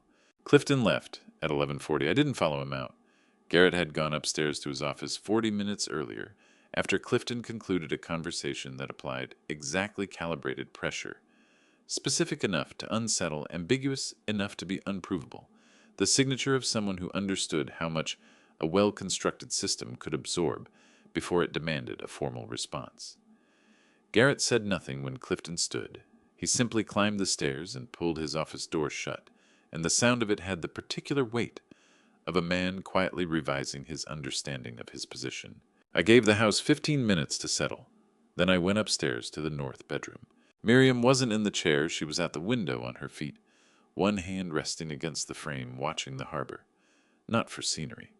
She had always used that view as a compass, a fixed reference when other things were shifting. She heard my step and turned, and what I saw in her face under the lamp had been absent since September, an unguarded, unsoftened clarity. Clifton handled that well, she said. The ventilation gap along the east wall carries sound directly to the kitchen. I've been listening for 6 weeks. She moved to the chair and settled, pulling the notebook onto her lap. Garrett is frightened. I could hear it. I've never heard that from him before, not that kind. I sat on the edge of the bed. He'll act soon. People frightened like that either cut and run or push down harder. He'll push, Miriam said, no hesitation in it. Walking away from something unresolved isn't in him. She turned several pages near the back of the notebook, pressed the page flat with her palm, and looked up at me. Walter, I've been holding something back. I needed us to be far enough in that it couldn't be undone before I told you. That cadence. In 43 years, I had encountered it perhaps 4 times each time before something that reordered my understanding of a situation I believed I had fully accounted for. Tell me, I said. In 2018, when Gerald was drawing up the estate documents, she stopped, started again with the care of someone who has thought about sequencing. After Garrett's second venture collapsed in Hartford, I went to Gerald separately, asked him to build something outside the joint accounts, outside the POA entirely. I kept it from you because I didn't want you to read it as a judgment on your son. Her eyes didn't move from mine. I needed to still be capable of being wrong about him. What did you build? Something in the way her hands rested on the notebook told me the answer was going to reframe the entire map. An irrevocable trust. Massachusetts Uniform Trust Code Section 410. Assets transferred into it cannot be reclaimed by the grantor. They're beyond the reach of creditors, and no agent holding a power of attorney, durable or otherwise, can touch them. She let that settle. Garrett's control over our finances was real. For the trust, it was never real. Not for a single day. The room held its quiet. What went into it? I asked. This house. The deed moved in November 2018. Harrogate House is trust property. Gerald holds it as trustee of record. I'm the sole beneficiary. You're named as contingent beneficiary. She glanced down at the notebook. And a separate investment account funds from my mother's estate. She gave me the figure in the same even tone she used for any information she had checked thoroughly. Approximately $840,000. I sat with that. $430,000 extracted across 47 transfers. Each one a deliberate act, each one a brick in something Garrett had assembled with patience and method over 11 weeks. And the whole time underneath it, invisible to him, untouched, a structure holding the genuine core of everything we'd built across a lifetime. He had never looked for it because it had never occurred to him that his mother might have moved first. He dismantled everything he could find, I said slowly, and left the only part that mattered entirely alone. Yes. Nothing in her voice resembled satisfaction, only the particular weariness of someone who has spent 58 days underground, being confirmed, in a fear they had carried alone for years and had prayed was unfounded. A sound in the hallway. Rufus's stride, the shorter, deliberate pattern I could pick out from any other in the house now. He came to the doorway, registered Miriam, then me, and read what was in the room, the way he read every room he entered. Gerald says the trust documents came through cleanly, he said. All pages. He looked down at the tablet. He also says to tell Mrs. Caldwell she should have mentioned she kept a copy in the sublevel. A pause. And that the trust changes the criminal picture, proving that Garrett understood the trust existed and locked Miriam away specifically to seize control of it. That opens an entirely different count. Massachusetts General Laws, Chapter 265, Section 26, Criminal Coercion tacked on consecutively. I asked how many years that added. Up to 10, Rufus told me, stacked on top of everything financial. Miriam let out a small sound, something the throat makes when relief and bitterness arrive at the same moment, and neither wins. Tell Gerald I ran that trust without any help from him. Rufus keyed the message in without any change in his face. I sat looking at my wife, at that notebook balanced across her knees. 63 pages. Date snatches of overheard conversation timestamps. Written by hand, the work of a woman who had concluded somewhere in a basement that mere survival wasn't the point. She intended to walk out carrying proof. The partial transcripts, I said. Garrett's calls through the gap in the ventilation. 14 entries, she told me. Dates, rough times, summaries of what she heard. 3 separate calls with someone he only ever called V. No surname, but the account numbers spoken out loud twice. She wrote those down. She raised the notebook slightly as if the pages themselves were the evidence. Account numbers captured from thin air by a research librarian, armed with 58 days and a notebook wedged against a crack in the wall. Rufus moved the tablet to the windowsill. He turned to look at Miriam with the kind of care that surfaces when a situation has outrun whatever professional framework a man usually reaches for. Mrs. Caldwell, he said, his voice low. My brother's name was Owen. Miriam studied him for a breath. I know, she said. You have his eyes. Rufus offered nothing back. He tucked the tablet under his arm and walked out, drawing the door shut behind him. I crossed the room and settled into the chair beside Miriam. Through the glass, Marblehead Harbor stretched out flat and lightless beneath a sky without a moon. Below us somewhere, Garrett sat in his office with his fear laid out like a spreadsheet, working toward his next move, blind to the fact that the ground under his feet had been caving in for 6 years. 5 days, I said. Her hand came down over mine. 5 days, she said back. And above us in the wall, the ventilation gap went on, breathing quietly in the darkness, done with its secrets. The flight reservation landed at 4:17 a.m. Rufus had been watching Garrett's email through the router diagnostic port, the same channel he'd been using to monitor Garrett's camera sweeps for the past 3 weeks. Boston to Zurich, wheels up Tuesday at 7:45 a.m. One-way business class, the name Garrett Harold Caldwell. Passport number verified against the Wi-Fi registration Garrett had submitted to the internet provider 2 years ago. Rufus pushed the details to my prepaid tablet at 5:52 a.m. I hadn't slept. I rang Gerald at 6. First ring he picked up, which told me he'd been awake well before I called. I saw it, he said before I got a word out. Rufus sent it to me 20 minutes ago. He's running, I said. He's running, Gerald said back. Which gives us 37 hours before he clears domestic jurisdiction, and every warrant we've assembled turns into a treaty negotiation with a foreign government. Silence, not the kind that means uncertainty, but the kind that means a man is ordering his steps. The AG's office can't wait until tomorrow. The formal filing goes in today. I can put it on the desk by noon. Just say the word. You have it, I said. And the notary trap. Everything accelerates together. Gerald's tone carried a flatness that comes from having rehearsed contingencies until they stop feeling like contingencies. The framework's been sitting ready for 4 days. What I need now is to activate the office, get Harlan Vesper's involvement onto the record, and put Garrett in the room.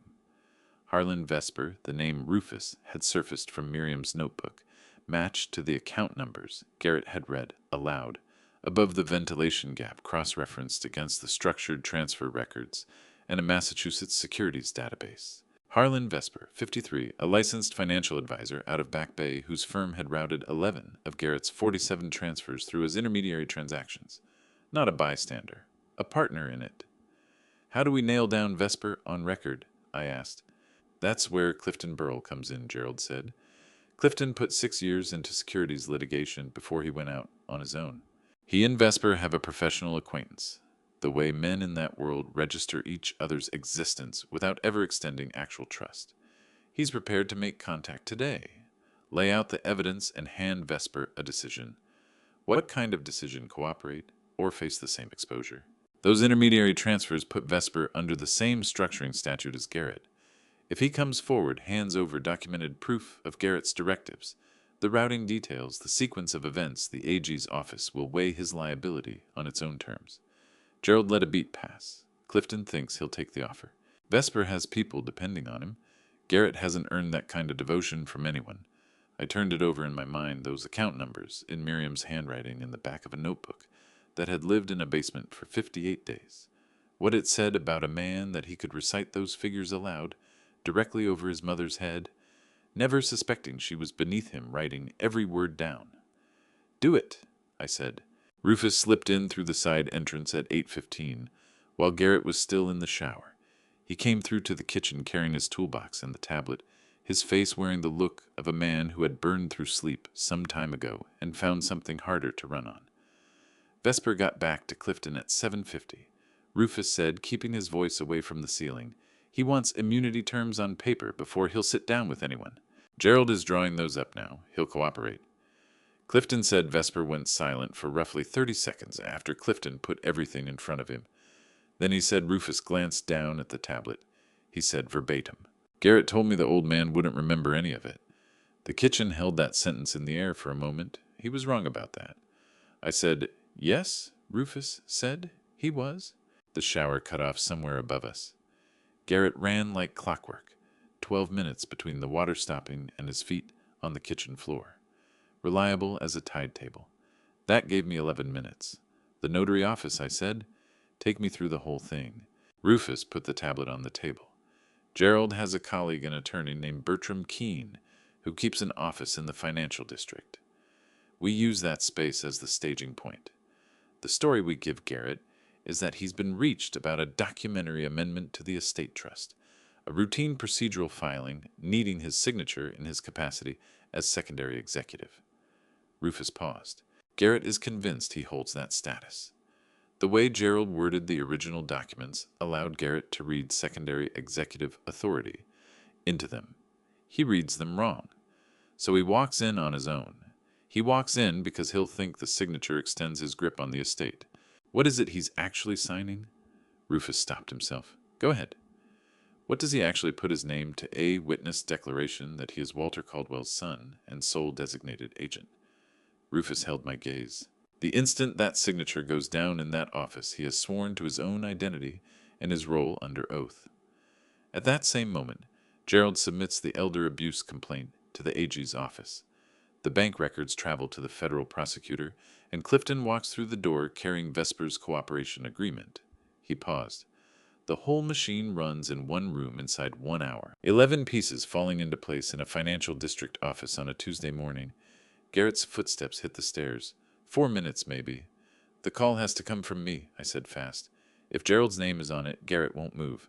He's been reading Gerald as a threat for months, managing him at arm's length. But if I'm the one calling confused, asking him to come because the paperwork is beyond me, that's a different thing entirely. That's already written, Rufus said.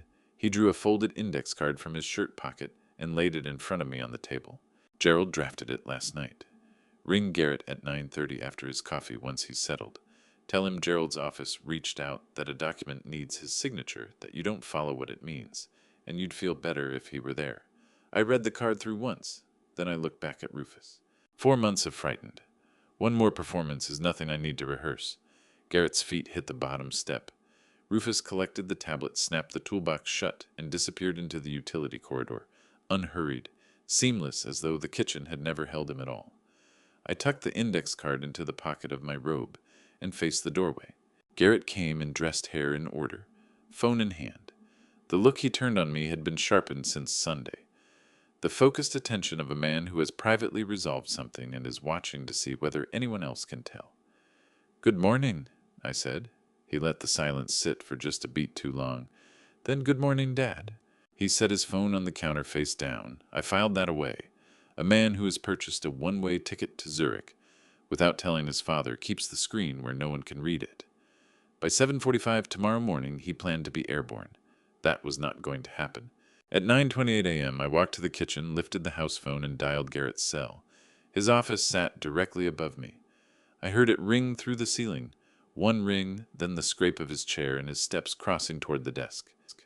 Dad, he answered with the particular weariness that had quietly replaced concern in his voice over the past 3 days. Why are you calling the house phone? I let my voice carry the faint tremor. I'd been practicing the one that lived at the precise crossroads of genuine confusion and low-grade distress. Gerald's office rang this morning. A woman, I never caught her name. She said there was a document, something about an amendment to the estate, a secondary executive filing. She said your signature was needed today. I let a beat pass. I don't follow it. I wrote down what she told me, but I can't make out my own handwriting now. Silence. I counted 4 seconds. What time did they call? He asked. Early before you came downstairs. I forgot to mention it because I let the sentence dissolve the way a muddled man's sentences do. I'm sorry, Garrett. I should have said something sooner. Another silence briefer than the first. I could feel him weighing it. The prospect of putting his signature on something that extended his authority over the estate was precisely the kind of move his timetable demanded, before a one-way departure at 7:45 the following morning. It slotted in too cleanly. It ought to have raised his guard, but a man sprinting toward an exit doesn't always stop to examine what's sitting too conveniently in his path. I'll call Gerald's office, he said. The woman left a number, I said. I read it from the index card, Bertram Keene's office line, which Gerald had routed through a legitimate answering service that would confirm the appointment if Garrett rang to check. She said 11:10. She said it was time sensitive. The chair moved again above me. I'll take care of it, Dad. Don't give it another thought. Will you bring me along? I asked. I'd like to understand what I'm agreeing to. A pause longer than the previous ones. This was the variable Gerald had anticipated. Garrett would want to manage the meeting himself, without me beside him to observe or ask questions. But a bewildered, accommodating old man requesting to accompany his son to a legal appointment was not something Garrett could turn down without cracking the front he had maintained for 4 months. Of course, he said. Be ready at 10:30. I set the phone down and stood in the kitchen for a moment. Then I went to the north bedroom. Miriam was already dressed. She had been since 7, sitting in the chair with the notebook closed across her lap, hands resting on top of it, the posture of someone who has done all their preparing and is now simply holding still for the thing they prepared for to arrive. She read my face the instant I opened the door. He took it, she said. He took it.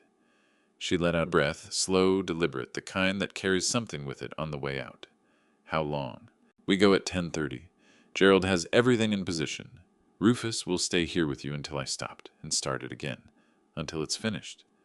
She crossed to me and put both hands on my face the way she had done once before, on a morning 31 years ago when I'd told her I was leaving the university post I'd held for 12 years, for something with far less certainty to it. She had looked at me that morning and decided without needing to say so that she was coming with me into whatever it was. She was looking at me the same way now. Walter, she said. Come back. I will, I said. I'm not asking you to be careful, she said. I'm asking you to come back. Those aren't the same thing. I put my hands over hers. Through the window behind her, Marblehead Harbor lay gray and cold beneath a sky the color of old pewter, and the wisteria climbing the north wall was bare and skeletal.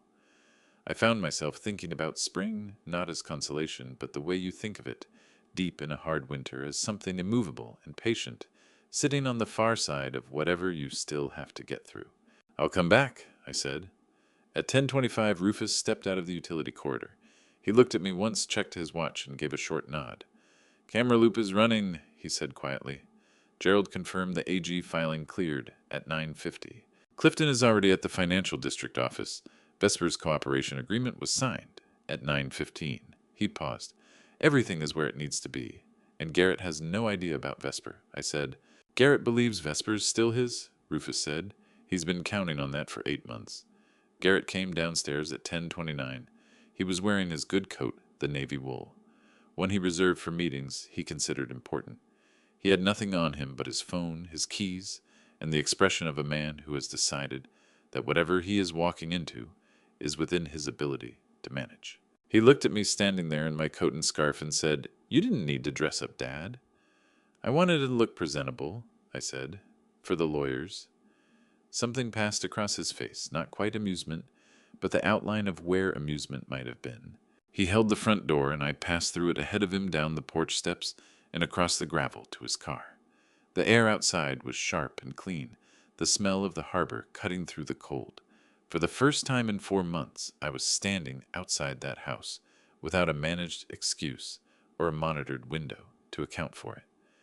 In the car Garrett drove, and I sat with my hands folded on my lap, watching the Marblehead streets fall away and the highway open up ahead. He played no music. He placed no calls. He drove with the quiet focus of a man carefully tending his own composure. I sat beside him and thought about 43 years in wisteria and a notebook full of overheard calls and a woman in a chair who hadn't asked me to be careful only to return. I meant to do both. We were 12 miles out from Boston when Garrett said, without turning his head, I've been thinking about your future, Dad, once all of this is settled. There are some very good facilities. Garrett, I said. He glanced over. Just drive, I said. He faced the road again. The highway stretched out before us, gray flat, and running straight toward a room in the financial district where everything he had spent 8 months constructing was waiting to come apart at the seams the moment he walked through the door. He drove. We pulled onto Federal Street at 10:52 a.m. Garrett fed the parking meter without being asked, a small automatic gesture of control, the kind that had built up over 4 months into something he no longer registered doing. I stood on the sidewalk and looked up at the building. 12 stories of glass and limestone, the sort of financial district address that conveyed seriousness without making a show of it. Bertram Keene's office was on the 9th floor. Gerald had selected it with care, a legitimate space, unremarkable, with a conference room that had 2 doors, and a sightline from the reception desk that Clifton had mapped out 3 days prior. Garrett held the lobby door. I went through ahead of him. In the elevator, I watched his reflection in the brushed steel doors.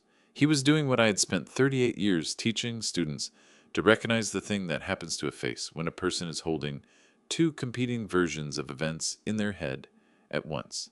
A slight over-smoothing of expression, the jaw held just a fraction too rigid, the eyes moving in small patterns that had nothing to do with reading the floor numbers. He was rehearsing. I had watched students do exactly this before oral examinations for 3 decades, and I knew it precisely for what it was, the final run-through of a performance that is about to face its test. The distinction between Garrett and those students was this: they had always been performing for me. Garrett believed he was walking into a room of lawyers, who took him for the most capable person present. He was not ready for a room full of people who had been taking him apart for months.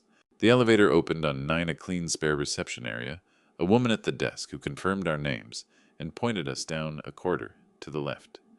Garrett moved ahead of me. He always moved ahead of me. One more habit of control he had stopped examining. I followed at the pace of a man whose actual urgency was 20 years younger than the one he was showing. The corridor ran 40 feet. I had 40 feet. Garrett, I said. He slowed without fully stopping. I want to ask you something before we go in. He turned part way, not all the way, the stance of a man prepared to offer a limited hearing. We're nearly late, Dad. It won't take long, I said. My voice stayed mild, softened at the edges with uncertainty. That measured, slightly confused tone I had been running for 4 months, deployed here with a care he couldn't detect, because the idea that it was intentional had never entered his thinking. Did your mother say goodbye to you before she left in September? Not an idle question. On the drive down, I had thought through exactly what I needed each possible answer to reveal. A yes locked him into the story he'd already given me. A no blew a hole in it. His account had Miriam departing on her own terms. Explanations offered everything orderly and chosen. The distance between those 2 responses carried no weight by itself in a courtroom, but it would show me in the next 4 seconds how thoroughly he had rehearsed his version and how quickly instinct would kick in to defend it. He came to a full stop. She said goodbye to me. A yes, in other words. What did she say to you? A beat of silence. She said she needed space, that she would be in touch. Did she embrace you? This pause stretched a half-second past the previous one. In casual talk, that gap means nothing. In someone managing a fabrication, it means everything. Yes, he said. She always came at me from the left. When she hugged, I said, keeping my voice easy. That shoulder surgery she had back in 2015, her right side never came all the way back. Did she come from the left this time? Garrett rotated to face me entirely. Something was happening to his expression, a quick, visible recalculation moving across it, management, giving way to something more guarded. I watched the shift with the cool attention of someone who spent nearly 4 decades studying what a person's body betrays, while their mouth is still composing the answer. I couldn't tell you which side, he said. Of course not, I said, a small thing to remember. I resumed walking. Rather than cutting ahead, as he had been doing all morning, he came alongside me, and I noted that without remarking on it. The conference room door was cracked open a few inches. Through the gap, I could pick out the edge of the long table, a pair of chairs, a water pitcher catching the light. Gerald's back turned to me, Clifton Burrell's face in profile, and at the far end a man I had never stood in the same room with, though Rufus had pulled his photograph from a securities database 3 days ago. Harlan Vesper read, younger than 53, well put together, lean, carrying the faintly over-controlled expression of someone who has signed something that cannot be unsigned and is still reckoning with what it cost. He had his eyes on the table when Garrett shouldered the conference room door open.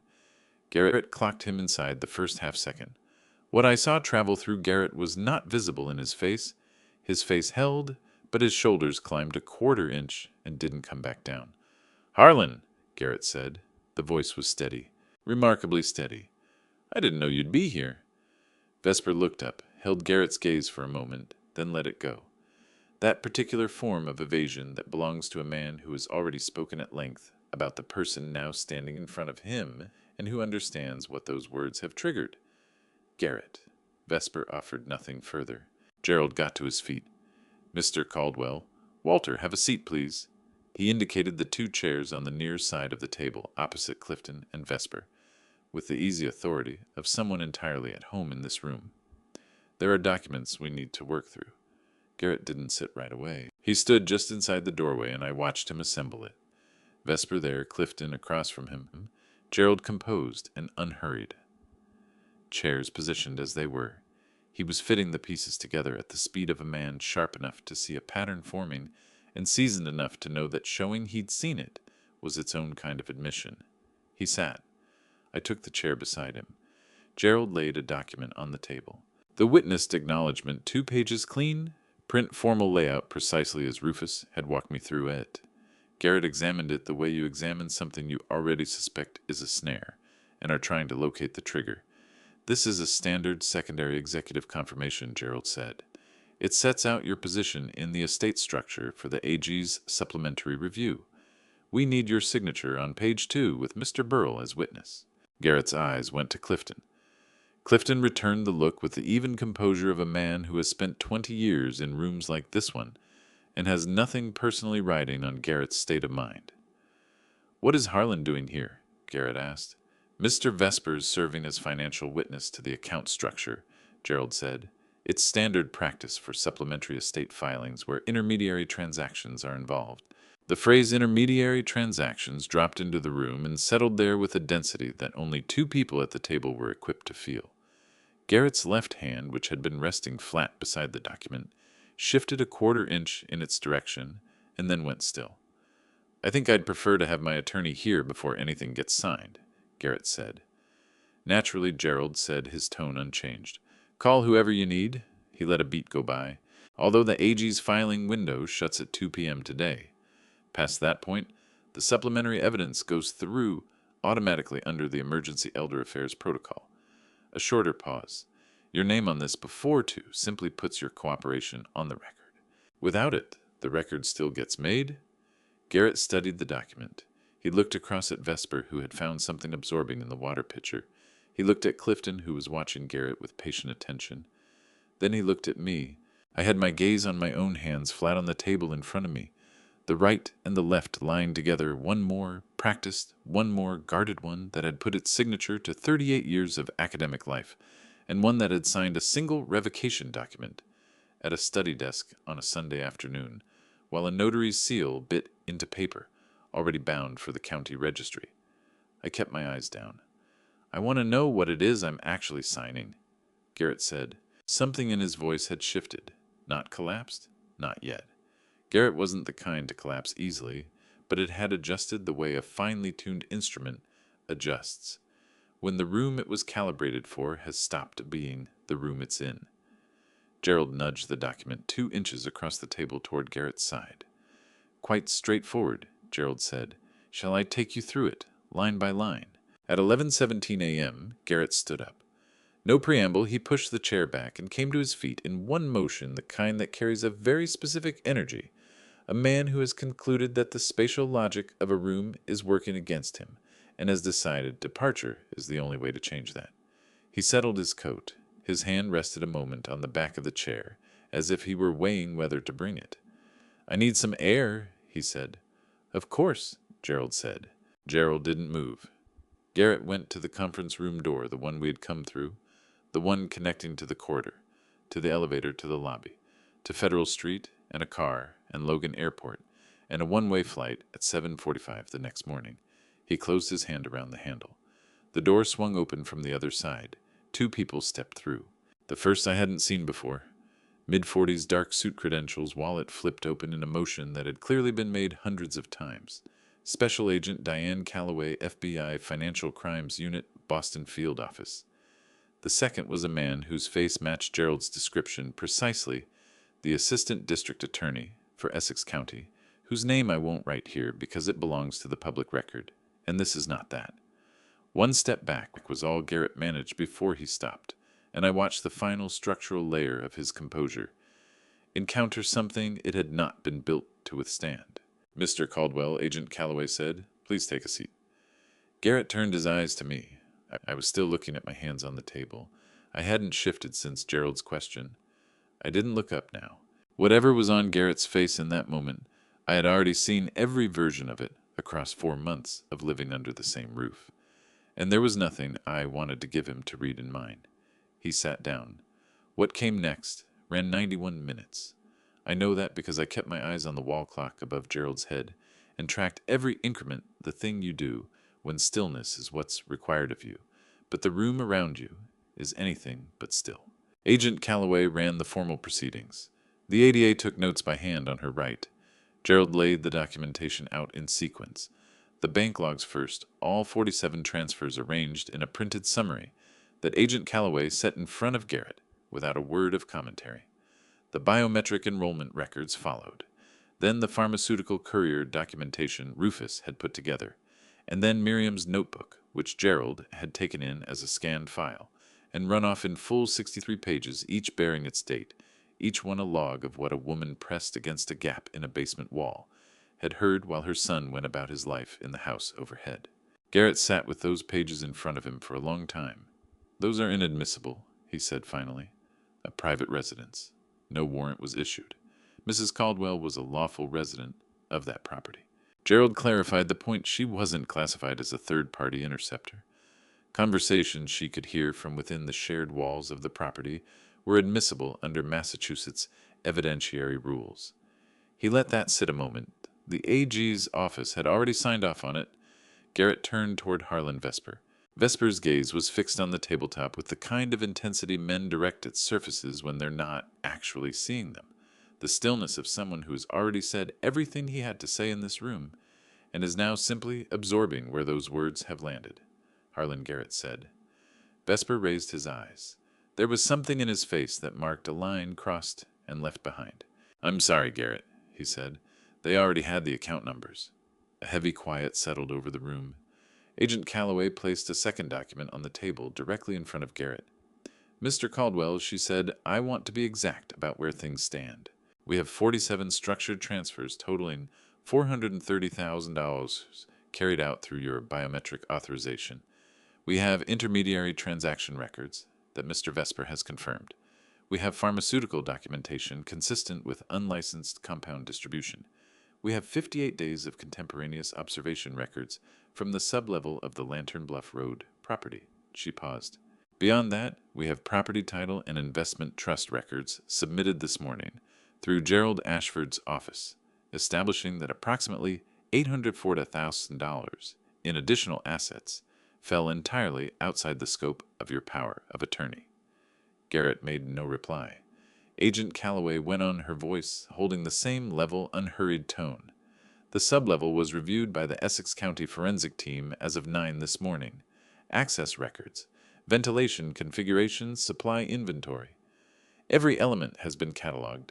She put a photograph on the table between us. I didn't look at it. "Mrs. Caldwell has given a preliminary statement," Agent Calloway said. "She is currently receiving medical care at Beth Israel Deaconess Medical Center." That last part was new to me. Gerald hadn't mentioned it. What passed through me wasn't surprise. It was closer to the feeling of setting down something you've been gripping without realizing it. Miriam was at Beth Israel. She was out of that house. She was being looked after by people whose only job was her well-being, and I no longer had to tally the days. I pressed both palms flat on the table and drew a breath. Garrett studied the photograph for a long moment. Then his gaze came up to find me, and this time I held it, because something in the texture of that silence told me he was asking me to. The performance was gone from his face. What remained beneath it wasn't what I had braced for. There was no defiance in it, no arithmetic, none of the cool management I had watched him run for all those months. What I saw instead was something rawer and older, the look of a man reaching the terminus of a road. He has walked a very long way down, only to discover that it wasn't a destination at all, just the point where his legs gave out. "I needed the money," he said, quietly, not as a defense, more like a confession of bewilderment, the disorientation of a man who had spent months convincing himself the reason was good enough, and was only now in this room beginning to wonder whether it ever had been. "The firm was underwater. There were obligations. I didn't know how else, Garrett," I said. He stopped. "I know," I said. "I have known for a long time that you were drowning. I would have helped you." My voice stayed even, None of this was necessary. I would have helped you. The silence that came after those words was the heaviest the room had held. Garrett looked down at his hands. Agent Calloway studied her document. Clifton Burrell turned his face toward the window. Gerald fixed his attention on nothing in particular, in the manner of a man with long experience of confessions in rooms like this one, someone who recognizes that this beat belongs to the people living it, not to the proceedings that come after. I know, Garrett said, at last, barely above a whisper. I know you would have. Agent Calloway reached for her pen. Mr. Caldwell, she said, I need to advise you of your rights. He gave a single nod. After that, he didn't look at me. I checked the clock. 1:48 p.m. 12 minutes remained before the AG's filing window shut, though that no longer mattered. Gerald's phone showed 3 messages from Rufus Kane, each containing the same single word, timestamped 9/7, 9:52, and 11:30 a.m. Stable. Miriam was stable. The house was stable. A room, when the thing that needed to happen inside it has finally happened, finds its own kind of equilibrium. I laced my fingers together on the table and let the process run its course. Miriam came home on a Thursday, not to Lantern Bluff Road. That address was a sealed crime scene for 11 more days held by Essex County Forensic Services, while technicians worked through the sublevel, the pharmaceutical cabinet, the camera network, and the entire apparatus Garrett had constructed and believed no one would ever find. She came home to Gerald's guest room in Brookline. Gerald had offered it without being prompted in the understated way he handled most things that carried weight. The room had 2 windows that opened onto a garden, a reading lamp Miriam judged acceptable on first sight, and a door fitted with an interior lock, something she noted aloud exactly once, and didn't elaborate on and didn't need to. I was present for her discharge. I had come every day during those 6 days. The physicians at Beth Israel had applied the word malnourished with the clinical restraint of people who know that accuracy is its own form of dignity. They had also documented mild hypothermia, vitamin deficiency, and stress-induced cardiac irregularity, the last requiring 3 days of continuous monitoring before the team was willing to let it go. It resolved cleanly. No one on the medical staff used the word remarkable, but I had caught it in the attending physician's expression on the 4th day, when Miriam requested a pen and a notepad and spent 2 hours composing a supplementary statement for the AG's office from her hospital bed. Remarkable didn't cover it, but nothing else quite fit. The Friday following her discharge, Gerald came to Brookline. He settled across from us at the kitchen table leather folder in front of him, wearing the look he saved for news that was both good and expensive. The look of someone who has never confused justice with relief and isn't about to start. The charges were filed on Wednesday, he said. I want to walk through all of them with you. Miriam had her tea. I had nothing in front of me. We listened. The federal counts led. Structuring financial transactions to evade reporting requirements. 47 counts under 31 USC. Burf 532.4. 1 count per transfer, each carrying a maximum of 5 years under federal sentencing guideline. The routing of funds through Vesper's firm had layered in a conspiracy charge under 18 USC and 371, which the federal prosecutor had committed to pursuing alongside the rest. The federal exposure on its own is substantial, Gerald said, but the Massachusetts counts are what will shape the actual sentence. He turned to the next page. Elder financial abuse under Massachusetts general laws. Chapter 19A, Section 15, with enhanced penalties. The victim being over 60 and the conduct involving a relationship of trust. Unlawful confinement under MGL, Chapter 265, Section 26A. Criminal coercion under Chapter 265, Section 26, grounded in Miriam's documented testimony that the confinement was deployed as leverage over the irrevocable trust. Unlicensed distribution of pharmaceutical compounds under MGL Chapter 94C, covering the yellow powder capsules found in the sublevel. The county returned the house on December 19th. Gerald phoned at 8 a.m., his voice carrying the particular quality of a man reading the last entry off a list he has spent months working through. The forensic seal was lifted. A county contractor had changed the locks. A cleaning crew Gerald had quietly arranged went through Harrogate House the day before. The property on Lantern Bluff Road was in every legal and practical sense ours again. I told Miriam over breakfast, She was sitting at Gerald's kitchen table, second cup of tea at her elbow, working on a letter in the notepad she'd kept close since the hospital, addressed to someone she hadn't named, and I hadn't inquired about because she had her own order for things, and what she needed from me was not questions, but presence. She looked up when I said it. She set her pen down. Her gaze dropped to the table the way it did when she was settling something privately, something that didn't need to be talked through. "Tomorrow," she said. "We'll go tomorrow." We made the drive on the 20th. The morning arrived clear and sharply cold, the bone-dry cold of December that carries no wind, the kind that makes everything appear sealed behind glass.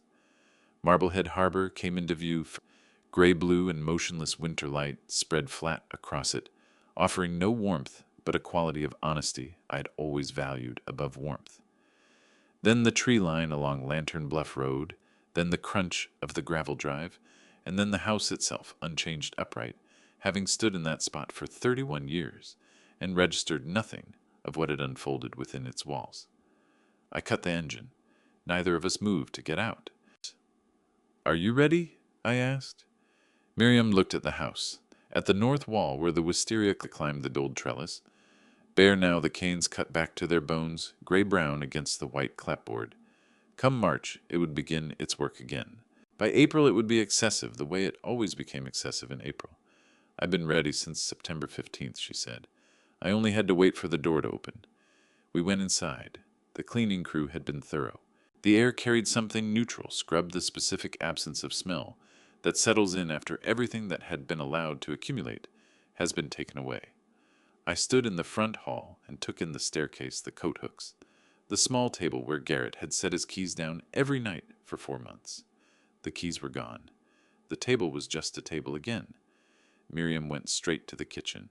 I watched her plant herself in the middle of the room and study the cabinet above the sink, the one that had held those amber bottles in their tidy rows. Empty now.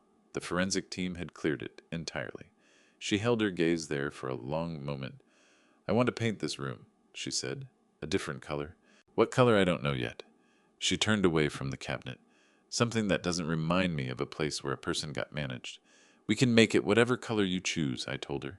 She gave a small nod and moved to the window above. The sink looked out at the north wall, and I watched something shift in her face. The particular change that came when she located something she had been searching for. I crossed the room to stand beside her. The wisteria was stripped bare the way it had been every December for 31 years. But down at the base of the trellis, where the oldest woody cane met the stone foundation, a single new shoot had come up fine as wire pale green against all that gray angling up along the slats, with the confident indifference of something that hasn't yet been told how much winter remains. "It's early," I said. "It's always early when it starts," Miriam said. She laid her hand over mine on the sill, the same gesture, the same hand, the same settled weight of it that I had known for 43 years. "That's the whole point. We ate lunch at the kitchen table, things we'd brought up from Brookline. Through the afternoon we moved from room to room, not to examine anything, but to reintroduce ourselves, to restore the house to its plain, ordinary meaning, one space at a time, the way you ease back into a language that someone has kept you from speaking. The study where the Sandberg collection stood undisturbed, on the shelf in its familiar place. The north bedroom empty now, the chair by the window, simply a chair. The utility corridor, the padlock gunned the basement door hanging open onto a space that was nothing more than a basement. We didn't go down. Late in the afternoon, Miriam settled in the study, and I took my coat out to the porch steps and sat watching the harbor go dark. After a while, I reached into my pocket for the small notebook I had been carrying since November. Not the legal journal, not the evidence record, the personal one, the one I'd started the night Rufus left his note in my coat pocket. I found the last page with writing and read the final entry. October 28th, stopped the pills 3 days ago. The fog is lifting. I think I'm still myself. Beneath it, I wrote today's date, December 20th, 2024. Then I wrote, "She is home. The house is ours. The wisteria is starting again." I sat with those words a moment. Then I added one more line, not because it was the most important lesson the past 4 months had given me, but because it was the most honest one, the one that had taken the longest to arrive at, and that I could not trust myself to hold on to without writing it down. "Trust is not a feeling. It is a decision you make each day with whatever information you have, knowing you will never have it all. It can be turned against you. It can also be the only thing that leaves the person you are fighting for still whole when the fighting ends. I closed the notebook. From inside the house came the sound of Miriam moving from the study to the kitchen, then the kettle, the specific click of it settling onto the burner, the sound that had framed every ordinary evening for 3 decades. A cabinet opened. 2 cups were set down, not the cabinet above the sink, a different one. I pushed up from the porch steps and went inside, and the house was warm and lit and carried no smell at all. If you've stayed with me until now, I want to thank you. That means something to me, genuinely. Looking back on everything that happened in that house, the months of fog, the counted days, the slow work of finding my way back to myself, I won't pretend it cost nothing. It cost a great deal. What it gave me in return was harder to name for a long time. I believe God does not always remove the trial quickly. Sometimes the timing is slow and it asks everything of you before the door opens. But the door does open. Miriam knew that. She had been waiting behind it since September. Here's what I carried out of all of it for whatever it is worth to you. Pay attention to what changes around you quietly. Fog doesn't always come from weather. Sometimes it is manufactured, and the people nearest you hold the switch. If someone you love moves through legal documents without explaining them, ask the question. Ask it twice if you have to. The discomfort of asking is smaller than the cost of not asking. An irrevocable trust is not just a financial instrument. Used with forethought, it is a wall that protects what matters from the people who believe they already own it. And this above everything trust is a decision made daily with incomplete information. It can be turned against you. It can also be the only thing that leaves the person you were fighting for still whole when it is over. Choose carefully who receives it and do not stop choosing. If this story settled something in you or reminded you of something you've been putting off, I hope you'll share it with someone who needs to hear it. Leave a thought in the comments. I read them. And if you haven't already, please subscribe to Family Revenge Stories. There are more of these waiting for you. Thank you for being here. Take care of yourselves and of the people you love.